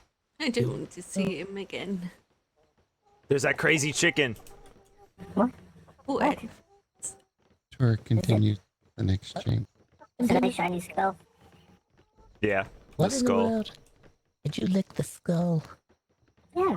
Just the eye holes? Did you go through the eye holes with the No, tongue? just the forehead. Oh, alright. Well, that's fine. That's fine. Same spot as last time. I think he probably liked a nice clean forehead in life. So, okay. Well, Warn Tiny not to lick anything in this particular exhibit. well, I heard something. Was that a bug? Did someone step on a bug? Lady Pemberley's just crunching up popcorn. Oh, Lady Pimble. No, oh my. Yes. Can you stop spitting it in my face, jeez? I'm so sorry, Milady. Okay. Milady. No, this is not a tavern filled with delicious libations, Tiny. In fact, if you had been years ago, you would be dead. It wasn't unusual a long time ago to place additives into your spirits to give them an interesting afternote, be it bitter, sweet, or bittersweet. It was an unusually crowded evening the night before and would be again at a combination inn and tavern. The tavern keep was too busy to go for ingredients for a top note to add to the drink for the next evening. The tavern keep's sibling was sent to pick up the rare, delicious, green sweet ingredient, Magistine. The herbologist, however, was also out, and in their stead their apprentice was working. The assistant herbologist mistook the requested Magistine for the more common pest remover, Maggot Stem. Nearly identical in appearance and flavor, also coupled with the unfortunate similarity in name. The switch was made. The maggot stem was delivered to the tavern and used to give the tavern's libations their signature smooth sweetness. As is custom with a spirit house attached to overnight accommodations, the drink poured heavily and quickly. The hallucinations began an hour into the evening. The vomiting began shortly thereafter. Ingestion of maggot stem was said to produce hallucinations, such as liquid running down the walls, inanimate objects breathing, skies filled with flying animals, and the mistaking of human form for animal. The chaos of those visions, coupled with the vomiting, began a putrid battle in the tavern, where all fought for their very lives. Any who made it outside were driven back in by the visions in the sky. Those victors who survived the vomitous battle were said to have lain unconscious on these very floorboards until their hearts slowed to death. Oh, God. Oh, yes. Across the hall from me, in the case, is a donated item. It is a short-necked vulture, eating only meat. It is a counterpoint to the vegetarian long-necked crow from the grazing point on our tour. This vulture is said to peck human flesh. It has a preference for blood, and it is able to see in and is most active at night. Were this short-necked vulture to have been allowed to continue to breed, the offspring could have become a menace to human comfort. So it's been secured here for all of our safety. I do feed it still late at night from our day's rattlesnake kill, and we each take turns allowing it to run its beak along our arms. It is in no way unhappy. In fact, it seems now more serene, and the pecking of human flesh has been reduced to just a cursory first nip. I'm still not going near it. Oh. Maybe I shouldn't have fed it that stupid meat. Careful not to fall into the pit. Tiny. Oh god. Oh. Tiny, I heard that. Ah, what are you doing in there? You're not You fell allowed in in. last time. Told you don't jump in the pit. I guess the lady will bury the next husband. Oh. We haven't even started discussing it yet. Hold on. Below us here is the coffin of the final husband of the widow of Shallow Creek. She was called the widow because she had buried 12 husbands. 11 were deceased. She begged for help from the townspeople and said she was being haunted by the vengeful ghost of her most recent husband. The widows of the town vowed to help her and formed a group which would sit in the home of the widow while she tried to rest. It was a quick rotation, for you see they all eventually stared straight again into the eyes of the man they used to know. Each night someone sat with her just before the skies began to lighten. There was a shuffling behind them. One after another, widows fled the still darkened, creaking home. Once that group was exhausted, the widow still pleaded for help. The young single men were sent next, as they were thought to be less prone to fright. Same story, however. They all ran for their lives as well, after gazing straight into the eyes of a dead man. The oldest woman in town, thought far too frail. Ask, may I go next? She sat slumped forward, next to the warm fire in her chair, eyes closed, back to the room. When the ghost appeared, his long bony fingers reaching, clawing, slid up over the back of the chair and around the woman's frail, thin neck. From outside the home, a blood-curdling scream that chased wolves back into their dens was cut short. The townsfolk worried for the frail lady, but humoring her, had kept their ears open for her call. A number of them reached the steps of the cabin at the same time, and they clambered to the front door, flinging it open. Standing over two bodies was the frail old woman. What no one realized is that the oldest woman in town was also the wisest. Unable to sleep well in the cold nights due to her old bones, she slept during the warm daylight hours. Every night, she watched the dead husband of the widow of Shallow Creek creep into house after house in town. For you see, as people went to sit with the terrified widow, her very much alive husband was looting the houses of those coming to help her, arriving later to scare them back to their homes and show what he had taken to his wife. The oldest woman in town went prepared, rolling pin and sleeve, to expose the ruse of the widow of Shallow Creek. I'm like that. I stay up all day. No, I sleep during the day and I'm awake at night. Absolutely. Well, it's the smartest way. You get to see the most things that way and keep that open for the. I like daytime. Usual. Me too. I'm going to have someone keep a rolling pin in their sleeve for me as well. But, ma'am, you should keep a rolling pin in your own sleeve as well, you know. She has Or gentleman like callers for 35 that. hatchets, you know, you never know when you might need 35 hatchets. Yes, absolutely, you never know.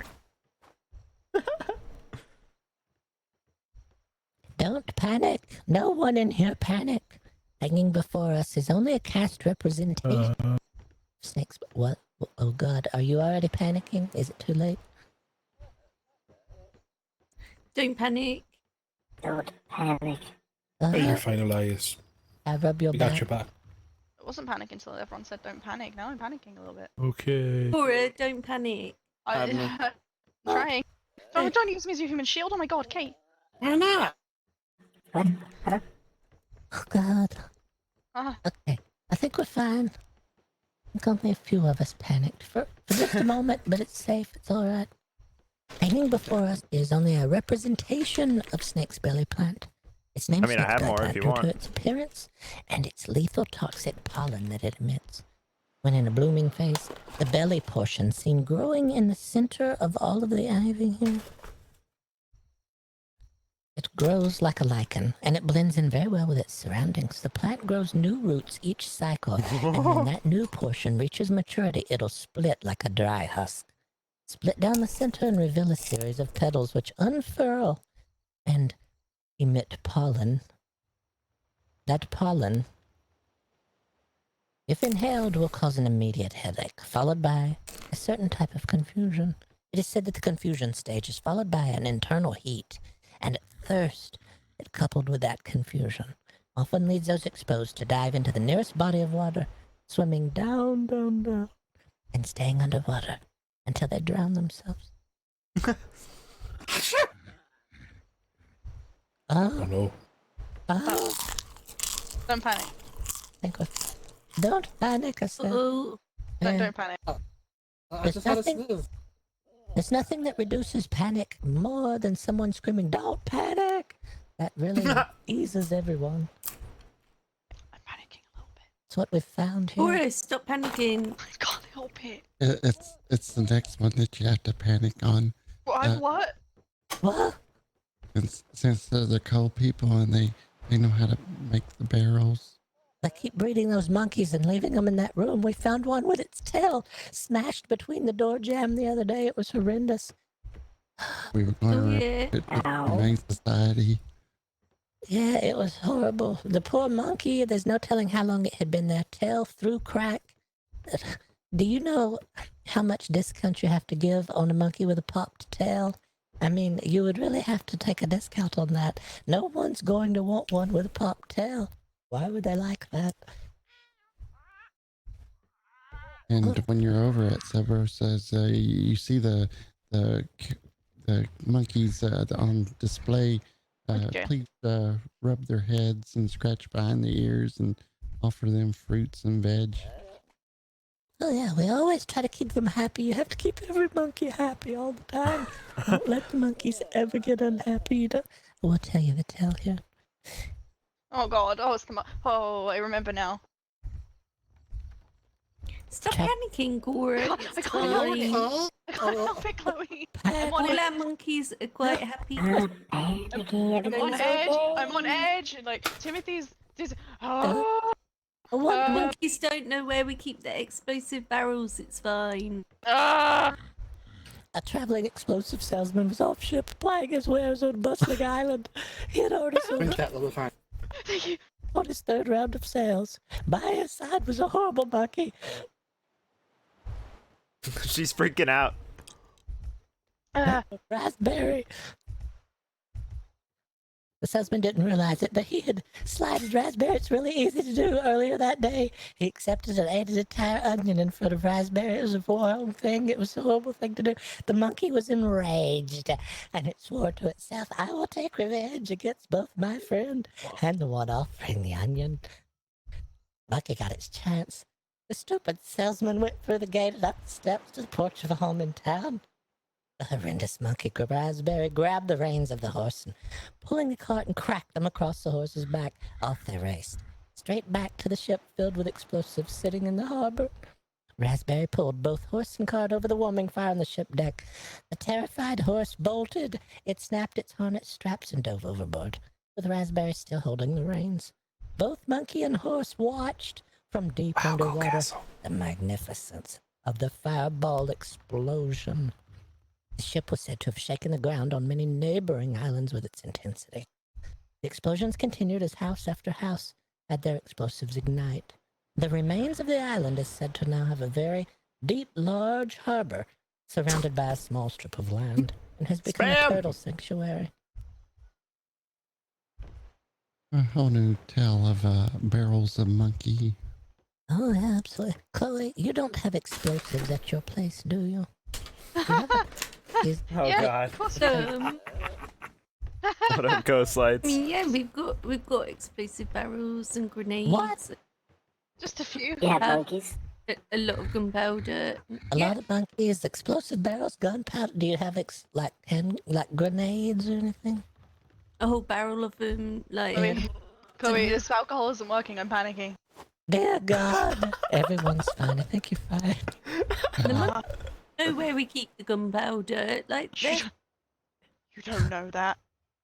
Bagatha, this may be a good time to mention that the Caldicots have a coal museum for people to take a look at their museum as well when they have time. Oh, yes. Oh, yeah, they do have a beautiful museum. You know, we learned that there's a man who isn't dead by visiting their museum. You have to go there for yourselves to find these things out. We were pretty sure that there was a group of people with some sort of digging implement, a shovel, I'm assuming. They went to dig up the dead body of a man named Pete. We were very concerned and we would not join the group. However, we found out by touring the coal museum, there is no dead man named Pete. It is the name of a type of coal. So therefore, it is very informative there. God. I'm glad you. I That don't was even cleared up. anyone Pete. Yes, we do. Cousin Pete. Fuck Pete. Oh, I forgot about him. Yeah, fuck Yeah. him. Crazy cousin Pete. Oh, dear God. Well. To be honest, we could do digging a hole for him and putting him does in he it. like it? Oh, God. Well. Pete in, Pete out, I guess. If the Pete's coming out, some kind of Pete has to go back in, right? Yeah, I guess so. Makes a circle. Life makes a circle. Wow, cool castle. Oh, what? What's that? This place is amazing. Oh, thank you very much. Not a castle, this is just a museum, man. Holy snap! All right. Thank you so much. Yes, I'm just overwhelmed. Right. The castle, we saw one, it was beautiful. It was filled with 6,000 rooms or so. And 2 men built that castle, do you know? 2 men built all of that. And there was a trap there as well. It's for another day. In the case behind me is a donated item. Here on top of the explosive barrel, a recent book, believed to be a spell book, or containing some sort of information which required a powerful spell or curse on the book. If you dare to open this book, as the previous owner tried numerous times, you will go unconscious every time. The owner of the book had it examined by high-ranking experts on these very seas, and it was deemed to be a horror. It has been secured so as not to continue to plague the ocean. It is also thought to possibly some sort of unusual hide. What's that, man? May I ask why there's an open flame so near the barrel when we just learned about the monkeys? Oh, well, you know, the monkey's not in there, so I think we're fine. I think we're pretty safe. Why would a flame ignite a barrel filled with explosives without a monkey being involved in the two? Well, sometimes the embers from the flame can kind of spit outwards a little bit, and if it lands on the barrel, it might burn through the barrel and ignite the gunpowder, and boom. I'm panicking again. I'm panicking again. If it does Oh that, boy. then we're all dead, and we don't care anymore. Oh boy. We'd only be dead all at the same time. It'd be fine. We all hold hands on our way to somewhere else after we're dead. Boom. No I don't one. want to go somewhere else. It's been a day, Cake. Don't start this. Yeah, Kaboom. I don't want to die. Oh God. No, none of us want to go. This book over here, it's safe. It's not under the flame. Look, it's beautiful. This book contains also some sort of strange passages that the man who donated it to us Thanks, said, Murphy. put this book away so no one reads the contents of it. It had something horrible written in it, but we don't know what. We promised not to read it, and we never have. So there it lies. Yeah, I think he said it was kind of like a diary. Maybe you have some of letters or secrets in it. Yeah, I may have read the name on the book, but I can't repeat it. There we go. What I'm not about panicking the- anymore. Was the name Coantra or something like that? No, I don't think so. Tiny, you want that book? Oh God. Nope, not getting involved in that. Did I imagine that? Am I drunk? Was that No. real? There was a voice over there, and it was kind of scary. Ah. I don't know. Tiny's possessed. It's probably the monkey. I'm not possessed. What are you talking about? The monkeys get possessed, not the humans. It's fine. And lick things, Tiny. Ooh, what's this? Get rid of the monkeys. Gizmo. Maybe just stick with the parrots. Maybe. A darkened cavern was the last place visited by those unfortunate enough to have run into the hog bat. Wayward explorers would stumble on their way into the cavern over the bones of those who had come before. Known to have the insatiable hunger of the hog, coupled with the hunting prowess of a bat, the hog bat was a fearsome predator, graced with both venomous fangs and a row of thick, grinding teeth. It could devour a human in 3 to 5 minutes. Some of its victims seemed to be only a snack, while others were a delicious dessert. If you're not sure where you would fit in, we recommend this. How about prowling bone-laden caverns to find out?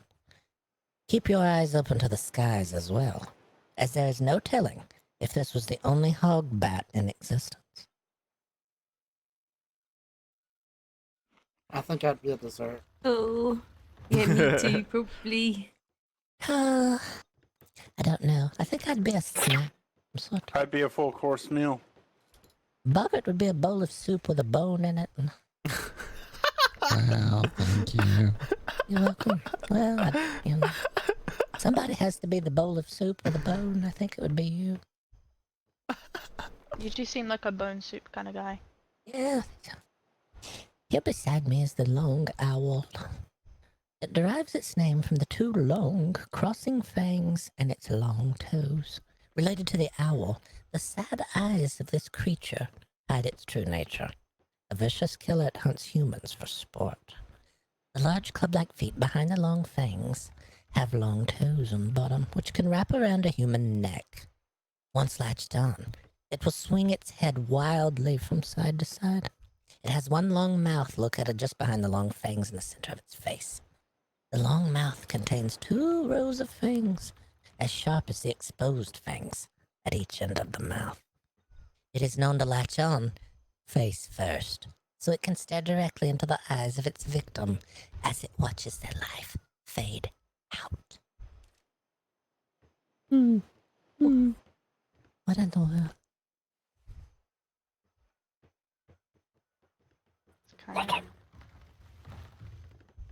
Oh my! I don't think so. What's that? Not for you. The hug bat's not for you, or the teeth. The horrendous teeth I have yet to mention. Here before us is the interior. Oh, what?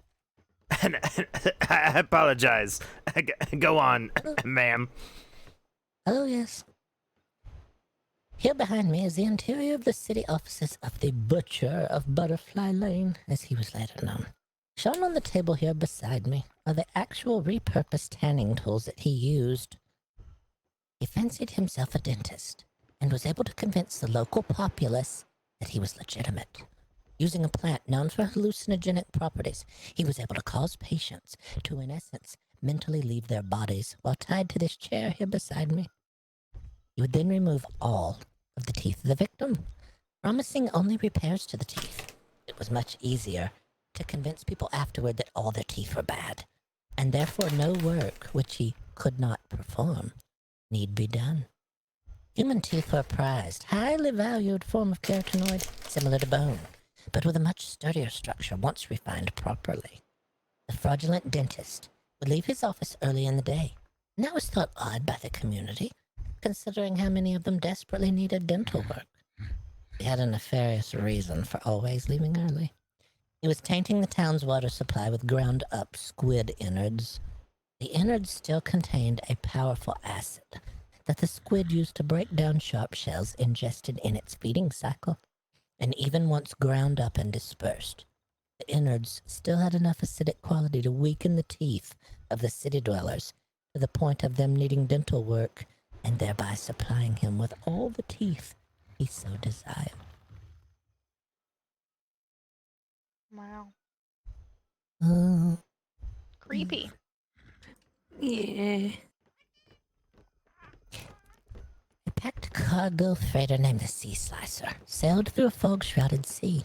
It lurched high and low in the sea, crates groaning at its side. On board, amongst the crew, stood a mere deckhand. As the ship passed through a shimmer, a mysterious event occurred. Every person, in fact every creature everywhere, disappeared, except the deckhand. Calling out for anyone else, he realized he was totally alone. In fear for the crates, their contents, and the ship itself, the deckhand began to panic. He didn't understand the workings of the ship enough to get it under control, and without a crew to pull the sails and manage the ship's wheel, it seemed a task that could not be accomplished anyhow. Hello? Hello? Help! He pleaded.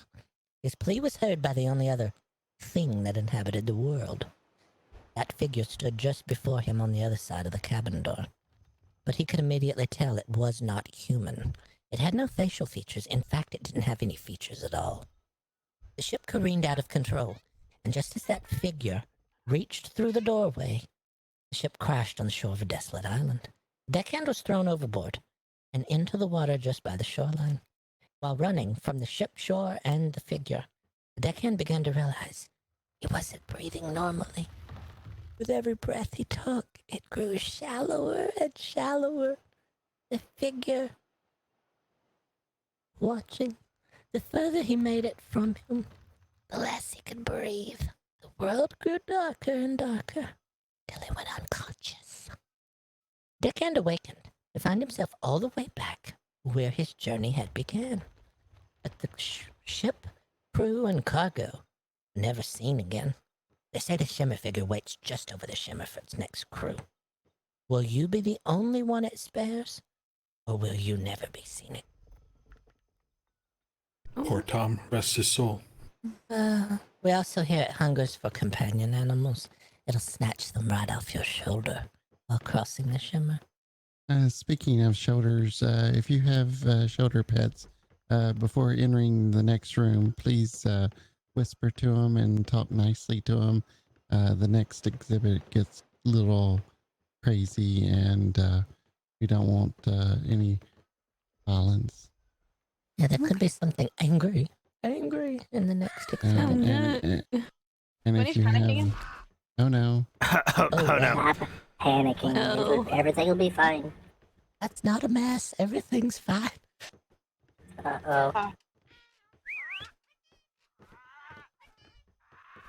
Also, if you got crystallized spider eggs in your pocket, you may want to hold close to those.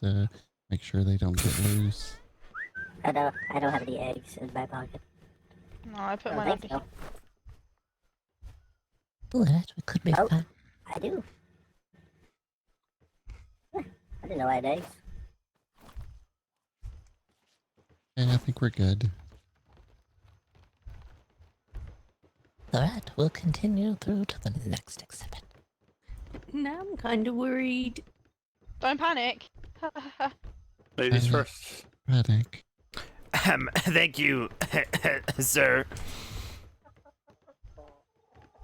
Oh, look, the ocean. Ah, stand clear. It's already enraged. Everyone heading this way, it's enraged, just so you know. In this display is another donated item. We ask that you stand away from the chicken. This chicken was raised with the taste of death in its mouth. It's not interested in berries or breeding, only death. In the process of training this chicken for battle, it was starved all the way down to its ultimate fighting weight. It broke free, and it killed 37 people without even making a sound. It has the ability to move without making noise, and it prefers waiting until nightfall to become most active. In an attempt to appease the chicken's taste for human flesh, we line these troughs with food, preferably elephant marrow, and then these are living mutes, they've not passed. They have volunteered to lie in the trough in order to spread the flavor of human flesh onto the elephant marrows, so that then we can use it to try to appease the animal. I bet it still tastes better than Murphy's goo that made him 1 week. Oh yes, we're attempting to keep this chicken very calm, so it does not strike again. I'm sorry, Murphy. I'm sorry. Hello, Your cooking in week 2 was so good. I would have won. You might have done, honestly. I don't think these are sleepers. Bye. And wait, you did.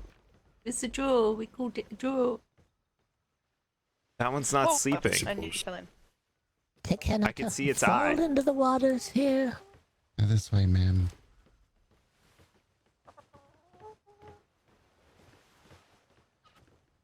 Alright. Is everyone in, Boggart? Has everyone left the horrendous chicken? Yes, it's calmed down now. Alright, wonderful. I don't know. In the display below is the horror of Treacle Trench. The sweet name Treacle Trench belied the true nature of the area, however. A giant relative of the eel, this monster would grasp onto anything in its reach, with the pinchers lining its body. These pinchers operate in such a way that once they tighten down, they're almost impossible to loosen. This beast, as it approached its victim, would rattle the pinchers, making a clangorous noise, which served more as a victory chant than as a warning. For once the clanging was heard, it was already far too late. Once latched on, this beast would spin over and over, dragging its victim underwater and shredding flesh from bone. Narco berries. Perfect. No one fell into the water this time. Oh, well, it's always a first time. I don't know why we never put up handrails around here. What in the world? Who would put a rail around a beautiful creature like that? Couldn't see the creature for the rail. It's true, you know, I can barely see over railings. The unicorn. What's that? There he The went. unicorn fish prowled the depths of the coast of a storm-ravaged island. Once you descended into the darkness, it was already far too late. The unicorn fish's worst enemy is the eel. The fish has a miraculous sense of hearing and is said to be eel to hear an eel at a length of 20 gallons. Who's in the water over there? What is that ice? Oh no. What in the world? Sir, I told you to stay out of that. What are you doing in there? I wasn't. Tiny threw me in there. He's too tiny. How can you do that? It's too late for you now. I have to listen to your abdomen and see if you slurped an egg while you were in there. Are you? Did you take in an egg voluntarily? No, I did not. Oh God! I have to listen. Make sure. Let me hear your abdomen. Put your abdomen. Boo, in my ear. Art. Did you hear something? I heard like sucking, like. That's just you making noises with your mouth. I think you're fine. You're fine. Oh my gosh. How dear. Fine, is he? He's gonna die. Oh my god. Oh man. Don't So panic, boy. funny. It's too late. The cyanide in me at one point. They came out really bad. Bad way. Good. The egg moves its way through. We recommend if you have an egg in you that you sing to the egg. That way the egg is friendly to you when it comes out. It recognizes your voice. That way, There's always instant karma. that way it won't go horrendous for you. The sound of air as it travels through an air hose is almost identical to the hiss of an eel. The unicorn fish was known to thrash an air hose as it became more and more enraged by the sound, until divers were left gasping for air in the darkened depths below. Many a soul perished by the horn, until the unicorn was caught in a fisherman's net. Divers have now gone back to the comfort of peaceful dive, but they have no way to know.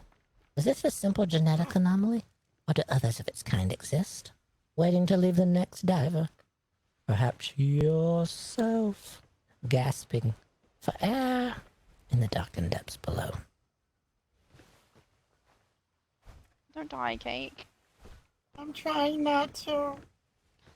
Yeah, don't die. Don't die here. Don't go into the water. Has anyone ever died in a tour? Not yet. We had a close call or two. We had an entire tour group. Well, I shouldn't tell you. We had an entire tour group go unconscious all at the exact same time while we were here. Everyone, including myself, unconscious. As everyone regained consciousness, one member of our group had been drawn through the facility to an alternate location. We don't know why. We don't know how it happened exactly, but... It's the sheep on the smokestack. Ma'am, is there any reason you're standing directly in front of me? I believe I was here first, ma'am. So rude. I apologize. I didn't see you there. Is it because I'm short? It's because I'm short, isn't it? I mean, if you want to move up front to the kid seats, you're welcome to. No, milady, you do what you will. We have so many horrendous things to battle. We shouldn't battle amongst ourselves. That's one more warning. That's a free warning for all of you. Panicking, I'm sorry. Oh God, it's all right. We're all panicked all the time. I can't even sleep. Do you know if I hear sound in the middle of the night, I can't close my eyes again because this place is filled with horrors. All right, we're fine. Everyone's fine.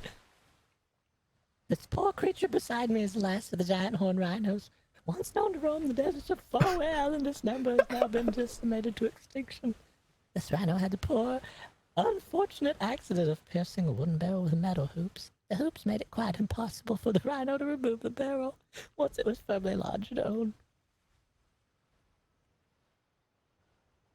Poor rhino. I know, it makes me want to punch out. I get it. I really do. Oh, this poor rhino. It was found dead of starvation. Thirst or a combination of the two due to being unable to use its mouth properly. Even as giant horned rhinos go, this is quite the specimen, with a horn surpassing any measured to date.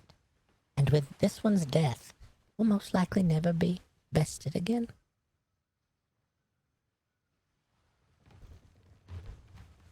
So sad. Yeah. I'm not feeling so good. Nice rhino. You're not feeling good? Were you in the water as well? No, but he's licked a lot of things. Oh. I think you're fine. Oh, God. Oh, God. He has a glow to him now. Yeah, you have that glow of vibrance about you. I think you're fine. It looks like you're drawing something in. More vitality, perhaps? Maybe you're just healthy for once. Medicine. I'm just not feeling good. It's fine. Nightbot just says random junk now. I think you're fine. I think you're better now. What did you lick exactly? Something. It's a combination of licks. May have have brought vibrants to you? Maybe. Yeah, could be. The ocean was quiet and motionless except for the occasional creaking of sea-soaked boards of the numerous ships that dotted the seafloor like a graveyard. Each hull was pierced by what was first assumed big cannonballs of a marauding ship of war, striking quick and true. The odd thing was every ship that was sunk had no survivors. They were all thought to have been captured. An armored transport galleon led by a known drunkard Captain Halfway was making its way through the dark and dangerous area. Carcasses of ship hulls unknowingly slid under the ship on the seafloor below. The ship was rocked by what was first deemed to be cannon fire, but when the crew tried to see them, there were no other ships present, however. Captain Halfway was called for with a knocking on this door before you. A known fan of a drink or 8 before bed, he would often awaken late in the day. Thinking that the captain was slumped over the keg again, his second-in-command pounded on this door, to no avail. He finally gave up and battered down the door to the cabin.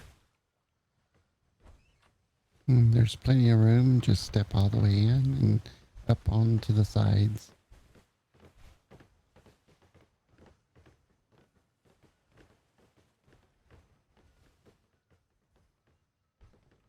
He found the creature hanging above, wedged between hull and metal strapping, trapping it in place. It is the only horned shark known to have existed, and is rumored to be a remnant from the age of dinosaurs. We can only hope that this is the last of those remnants. Captain Halfway was later found in the belly of this beast, cut, sliced, but still sleeping. They were able to actually stitch him back up and place him in a new bed before he ever awakened. We ask you at this point on the tour, especially the ones that are new. Probably it's a little too late to ask anything. We ask you, do not sniff the cork under tiny... No, don't ask me to do something. Do not sniff the cork. If you sniff that cork, we're not responsible for anything that may happen to you. For this is the actual keg that Captain Halfway... There's no telling what was in that. Tiny, you may be immune to any kind of...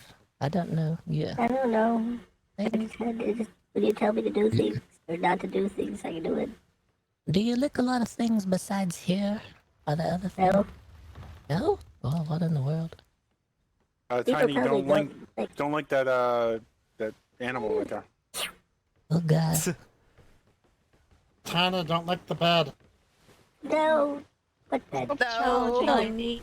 Do it. I guess he's a fan of the bean soup, also known as a beverage known as coffee. The bean soup served as a beverage. Coffee. Why would you not just eat bean soup as a soup? Why would you eat it as a beverage? Or I should get away from the water, right? That's a bad place to be drunk. Oh God, yeah, further away. Are you? Do you feel light-footed around the water? Yeah, probably head this way. I'm fine. The Great Northern Factory Disaster took place on a particularly cold, dark, rainy evening. The main source of heat in the frozen north was a giant fireplace located beneath a smokestack here in front of us. The factory backed up to a large rock mountain. Oh God. And the entrance to a great coal mine was built off of the factory into the depths of the mountain.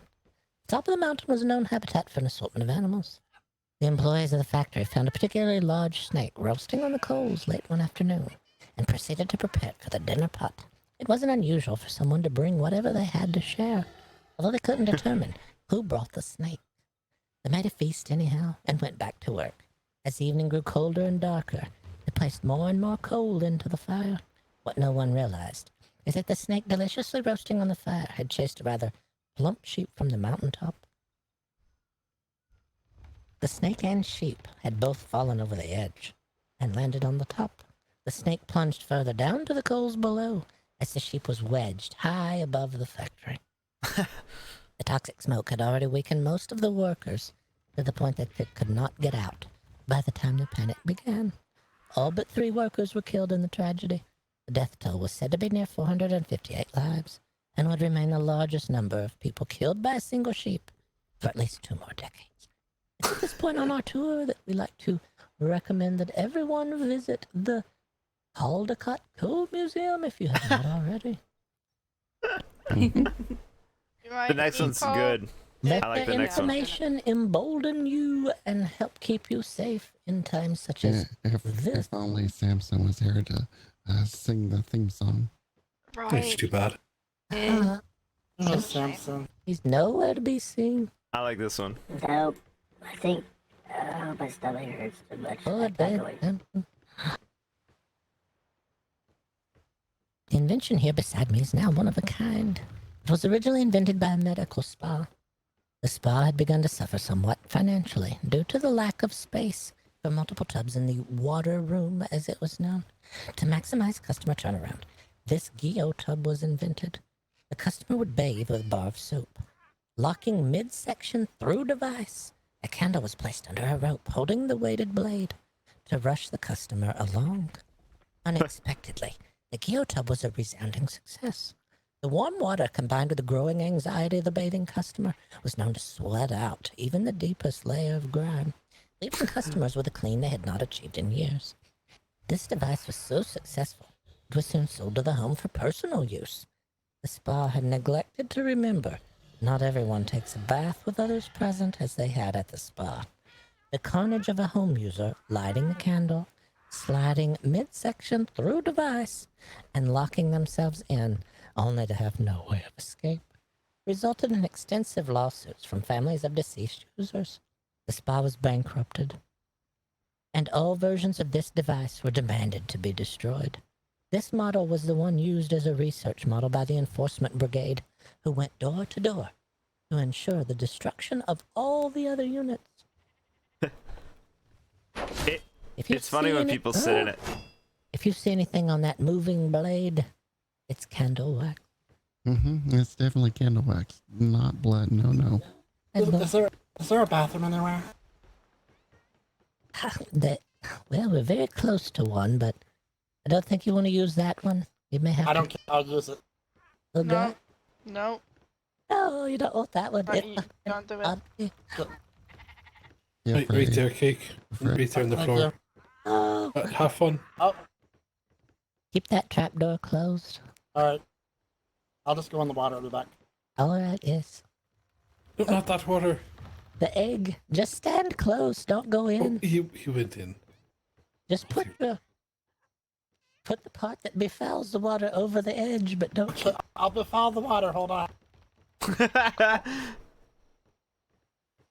Oh. The sheep has such powers over the stores. If you sit in it, We'll your wait. knees We'll wait for like the befouling to end before we continue. sit on it or whatever. Like they wedge up against it. It's really good. Tiny.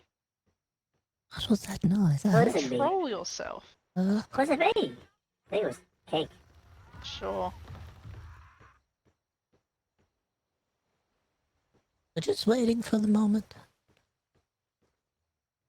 When everyone has regrouped, we'll continue. Hey. Cake. Almost done over there? This is not the sheep that draws people through the facility. I don't know why Margaret told you all that. Oh yes, and if you get too close to the smokestack, it kind of draws you inward. No, it's not a haunted smokestack. Please do not press your body up against it to test it. Tiny, don't do it. Oh God, here we go. Don't link it. It's not haunted by the spirits of over Don't 400 do it. people. Don't do it. If you're gonna press your body against it, don't do it right here. Whatever you do. I don't know if I want it to be this close. Don't do it, Tiny. Or right here. You can try right here where the wall meets the smokestack. Don't do it there. Don't try it there. Oh god. Oh. Oh, he Oh, finally. dear I God. was gonna do that at the keg. Margaret, you've been. Oh, there you are. We're over. No, the smokestack's not this- haunted. I don't know this- why everybody thinks it is. I think Tiny's fine. He's fine. He's resting. He's just tired. He's very tired. It was a long tour. He had lots of things to think about. There's 6 more. Sorry. Do you have any of the bean soup? Oh, good. Did you have the bean soup? Served as a beverage? Is this a bad time to panic? The rabbit? No way. The smilk is It's or only swilk is way better. Why? What if Tiny Oh, dies right now? what if Just push those up into the nose. Die? Having a sleep. You don't know that. If he was Thank gonna you. die, he'd be dead already. Don't worry, Tiny. You know what? You're right. He's probably fine. In Don't your worry about nose. There they go, up your nose. There you go. Take them in all the way. Way in. Finger deep. There you go. All right, yes. Oh, It worked. Magatha, let's continue. We were waiting on Cake over there. I think he's coming around. He might be mesmerized. Yeah, I think so. Mesmerized by egg. All right, well, we'll do the bear. Wild bears tend to keep to themselves unless disturbed, but that's not true of the cave bears of a mountainous region on a frozen island. The residents of the upper mountains grew tired of watching friend and family consumed before their eyes on their way down to the village below. To deceive the cave bears, they tried all method before realizing bears are almost blind to other bears of their kind and ignore them completely. This skin before you is a cave bear skin which has been modified by the residents.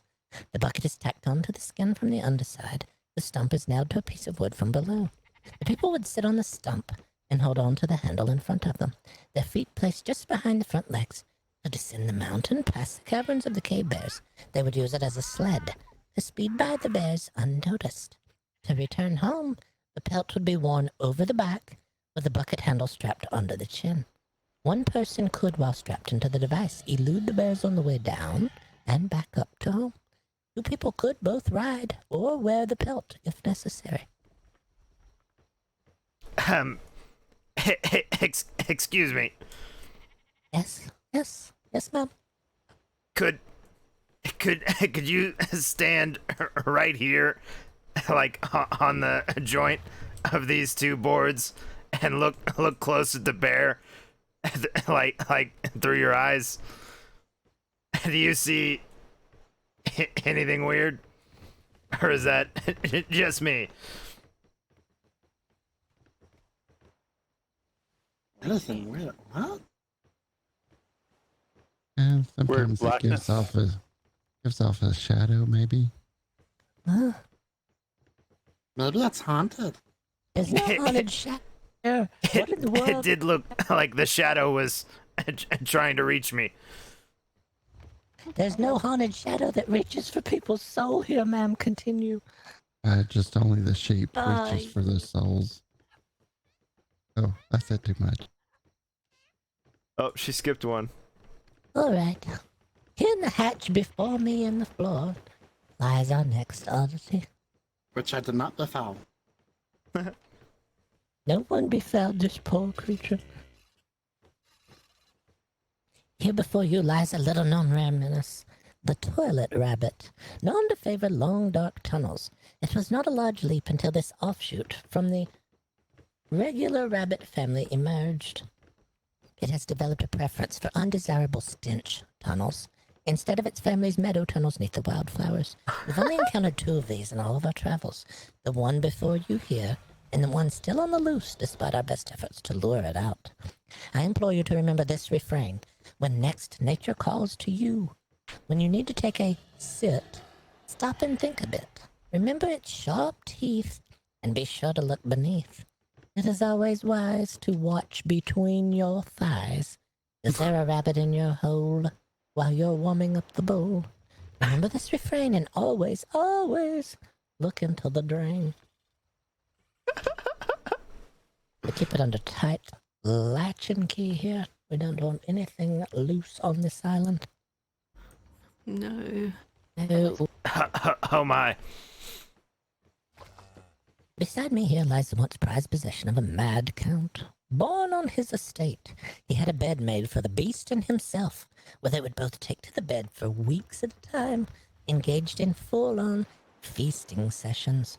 It is said that the count could out-eat both heads of the beast on its best day.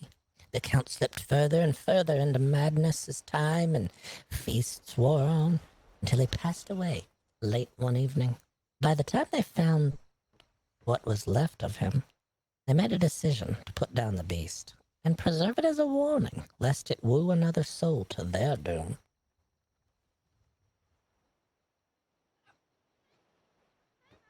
I guess nobody's gonna ask about if a beast has two heads. What about two butts? Yes, we've had that conjecture before. If they're a beast with two front ends, surely as nature has that way of evening the score, there should exist another creature with the two rear ends only. And if there exists such a creature with two rears, we ask the question as well. Where does it eat from? How does it continue sustenance? It's best not to think about it. Oh, no. I would actually think more of which end is the one that they poop out of. I think this is a good one, At Flutter. first glance, here before you appears to be a mere pile of garbage. Next one. But these objects were brought together as an act of deception. In its heyday, this heap was known by the family who crafted it as the Beast of Golden Isle. There were two entrances to the cavern. The main entrance was hidden behind heavy plantings of trees and shrubs. But there was also a second, very small, almost imperceptible opening at the edge of the water by the ocean, which played into the deception. The second opening would catch the air of ocean waves smacking the coastline, and as the sound echoed through the cavern, it made a noise like this.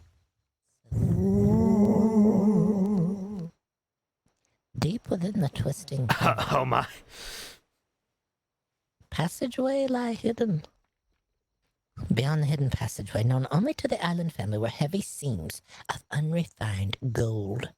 To keep that secret safe, they needed something fearful to stop unwanted exploration of the island, so they created a myth surrounding the island of a beast with a horrifying ability to drain the life essence of a creature with a mere glint of its eye.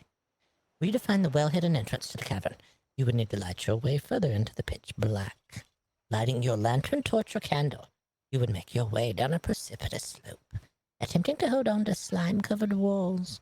The ground would level out eventually, and you would lift your gaze upward, only to sense the outline of something looming in the beyond. As you raised your light, the starbursts on the shield backs would illuminate like two eyes, piercing through the darkness, combined with the effect was said to physically chill a person to their core. The family is said to have made almost as much money selling shoes as refining gold, as explorers were known to run out of them in an effort to escape the beast of Golden Isle. Nice. That brings us to our last oddity here on the tour today. Oh, what?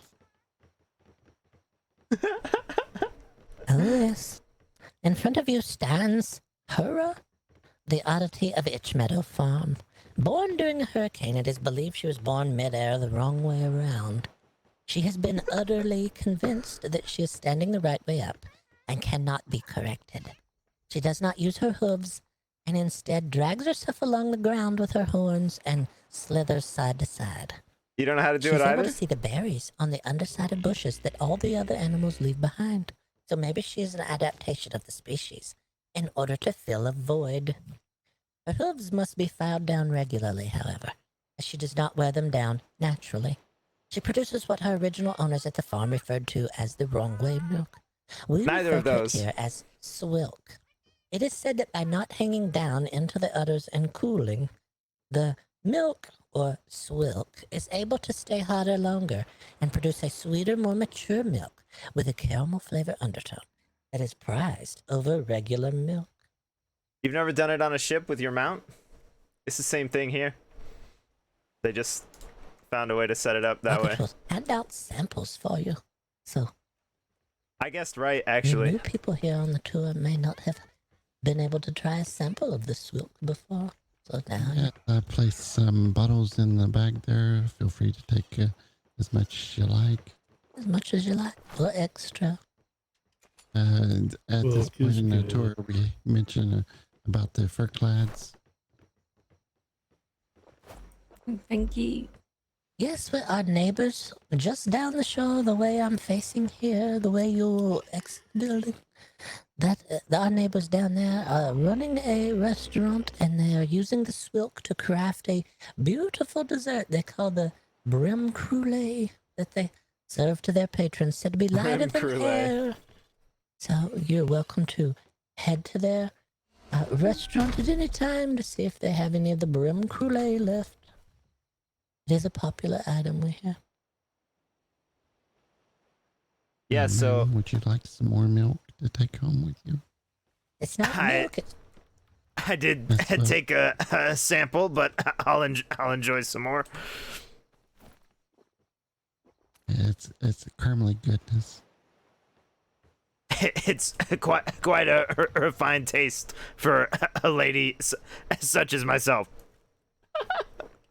If you had some of the cocoa oils, you can mix it and make a nice chocolate-y drink. What about strawberries?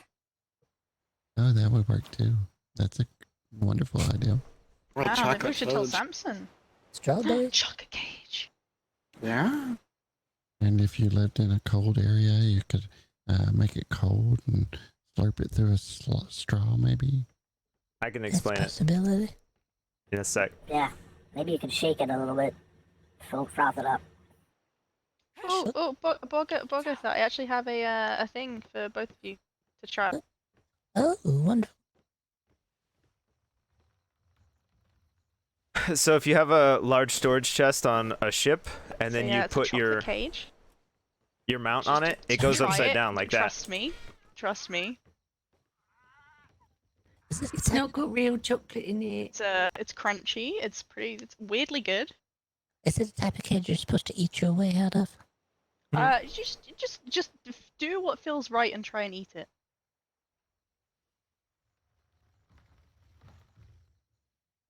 Hmm.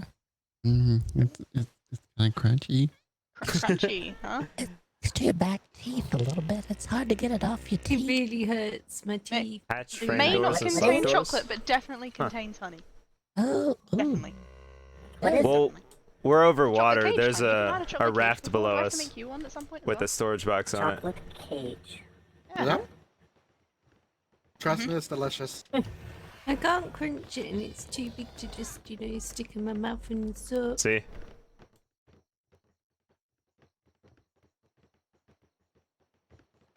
Well, this has been an excellent tour. Oh, thank you. Thank you. Yeah.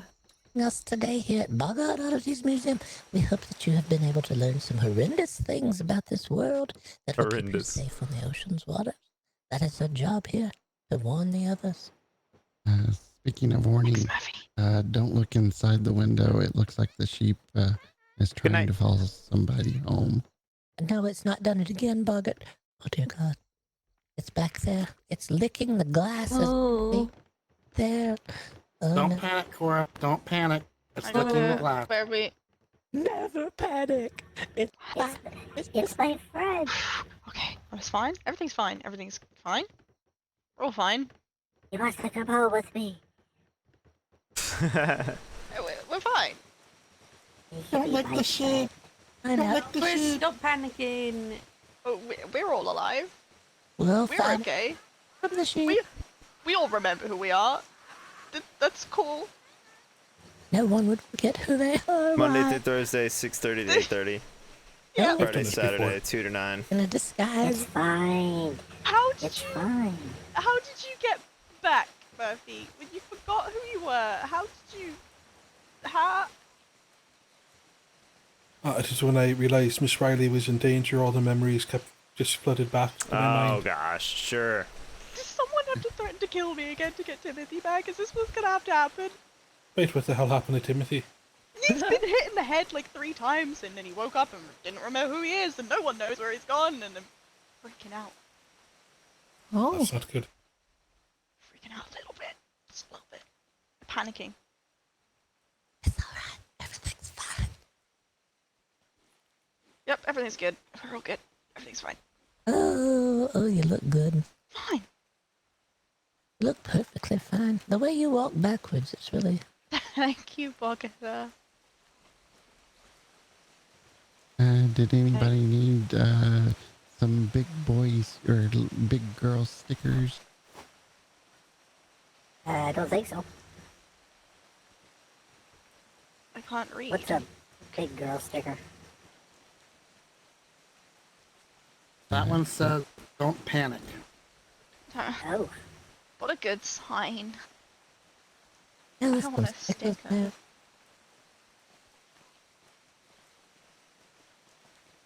I can put one in there. There we go. I can't. I'm just gonna give them their stickers back. Oh my gosh, there's no stickers in here. It's a Alright. fancy sticker.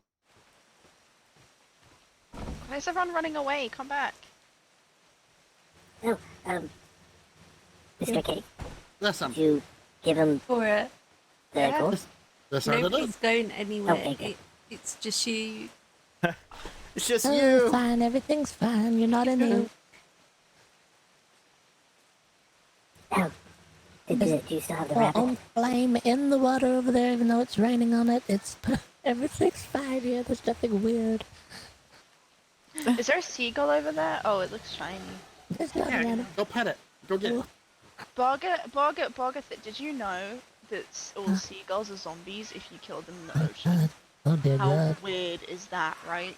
Yeah, that is weird. I don't like. And we've seen a lot of zombie seagulls recently. I've heard it's it's horrendous. Did you tell the ladies that there was a person that filed a complaint against him? What? Yeah. Me? Did I tell somebody? No. There was the man cried at her at Sub Rosa the other day about seagulls. Seagulls? Oh, him. There could have been a man who watched a bunch of seagulls die, and he was very sad about it. He loved seagulls so much. But they're abandoned. Die. We were trying to get rid of all the They're zombies. Die rats. Yes. And they're zombies. And they're zombies. To be fair, he might have complained and said he was never going to buy from us again, and then the next day he was buying at our shops. So, oh well. That was a light complaint. Oh God. Well, worst case, Defeated. write an angry letter, and then we all know what happens when that happens. A letter. Oh yes, he finally calmed down once he went to the restroom. You know that man went in the restroom over at Sub Rosa and never came back out. As far as we know, we had to leave eventually. Man went in there, we were afraid that it was going to suffer a horrendous issue. Oh God. Perfect plan. I write an angry letter. That man tries to kill me. Timothy remembers who he is. Problem solved. I don't think he'll try to kill you though. He'll just probably cry. Damn it. Do you reckon I could like piss off this Kane guy? Like he seems kind of angry about stuff. Probably no. Probably shouldn't, right? Yeah, you probably shouldn't. I mean, Timothy's old. He's got a lot of memories to work through, and he'll remember who he is eventually, won't he? You need to That's his get your gentleman callers in line. Murphy remembered who he was through an act of love, I believe it was. Well, first we gotta find Timothy. Good luck on that one. Oh God. True. Oh, sorry, Cora. Where's he lost at? He's panicking. The pirate bros island somewhere. Maybe. I don't know. Maybe he swam somewhere. Maybe he's on my ship. You never know. I just don't know. Hopefully a snake hasn't caught up to him. Those large snakes. I'm sure he could handle Fine. himself with this couple snakes. Perfectly fine. Yeah. Probably all good, right? Yeah, it's all good. Everything's fine here. Nothing weird happens here. Nothing weird happens here. Bye. It's probably fine. It was a lovely museum show again. I really loved coming here. Oh, thank you very much. Yes, we're very glad to have you. Thank you for cleaning the forehead of the ringmaster. It's, not everyone does that for us, so thank you very much. Helps. Cleaning the displays a little at a time helps us all. We do throw parties here. We had a birthday party here Sunday. So if you ever want to book a gathering, here's a good place. The new I exhibits are know really my great. orc wants to come here, but he might want to eat everybody, so Oh I'll god. see. Alright. Well, we can start with the ringmaster. Have a nibble around. No. Yeah. Oh, that's a good Unless you idea. guys decided who he wants to eat. What about that chicken? I mean, Oh who will god. win? He Orc eats or the humans. chicken? No, orcs don't eat animal. I don't know if the chicken would. He could eat the chicken because the chicken already ate 3 of the crew before they actually delivered him here on the back of a crab. No, it wasn't 3. Like 37 buggers. There was a lot of people. There's a lot of people that got eaten. Oh, I forgot And then it that. might constitute as a human if he pretty much ate all those humans. Yeah, I think so. That's all that he could be made of at this point. Should I be getting you folks back to your island now? Yeah, that would be good. All right. Thank you for the wonderful tour. Well, thank you very much. Thank you. Yeah, yes, thank you. Thank you very much. Oh, you're welcome.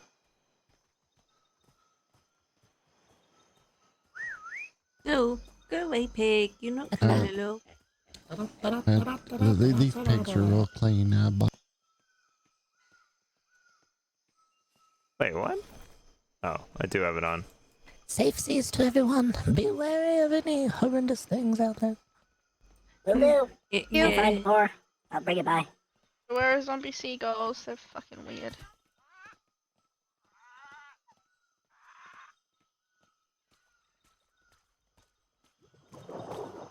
Miss Cora, I wouldn't worry. I'm sure Timothy will show up eventually. Yeah. It's not at all alarming that the Arlingtons don't give a shit. It's fine. No one's looking at it. It's fine. It's fine. It's fine. It's fine. It's fine. Goodbye. He'll turn up. Just like the plant. Hey, bye, I Elias. mean, Bye. maybe they're not worried because see ya. maybe he's done this sort of thing before. You don't know. That doesn't make it fine. Pardon me, man. They're probably confident in his ability Thank to you, sir. look after himself and turn up. Well, that's cool if he could remember stuff. Well, he is getting old, so his memory is kind of getting old. Okay. Yeah, he probably Yeah. makes notes about everything because, you know, of his old memory. So he's probably got, like, notes in his Chloe, pocket. you're a genius. He has the letters from me in his pocket. He has. Oh, okay. He'll find But maybe me he has, like, eventually, right? dementia. There you go then. Stop panicking. He's gonna wonder who the fuck Cora is. He does people, right? Like he'd tell around and be like, "Who's Cora?" That's weird, right? You say That he's would- got notes in his pocket. Are they angry letters from you? Oh, that's what happened. Do you have any paintings together? No. We could always give him a youth potion. Looks like my name is now Cora. Where are you at, Mr. Timothy? Kate. I'm Fuck sorry, off. I have to. We'll be We're all fine, Cora. Don't worry. Yeah. What? Well, where'd they go? Lady Pinswell, are you ready to go? Yes. I'll see you later. Yep. If you see Samson, tell him to come by and put up a new poster for his event next week. Yeah. Lady Pinworm? I gotta work on that. What? Yeah. Lady Pinworm? You want to come up? Nice to see I'm you. coming. Hey, like I said, I'll see you shortly. You know, and soon. Oh God. Okay.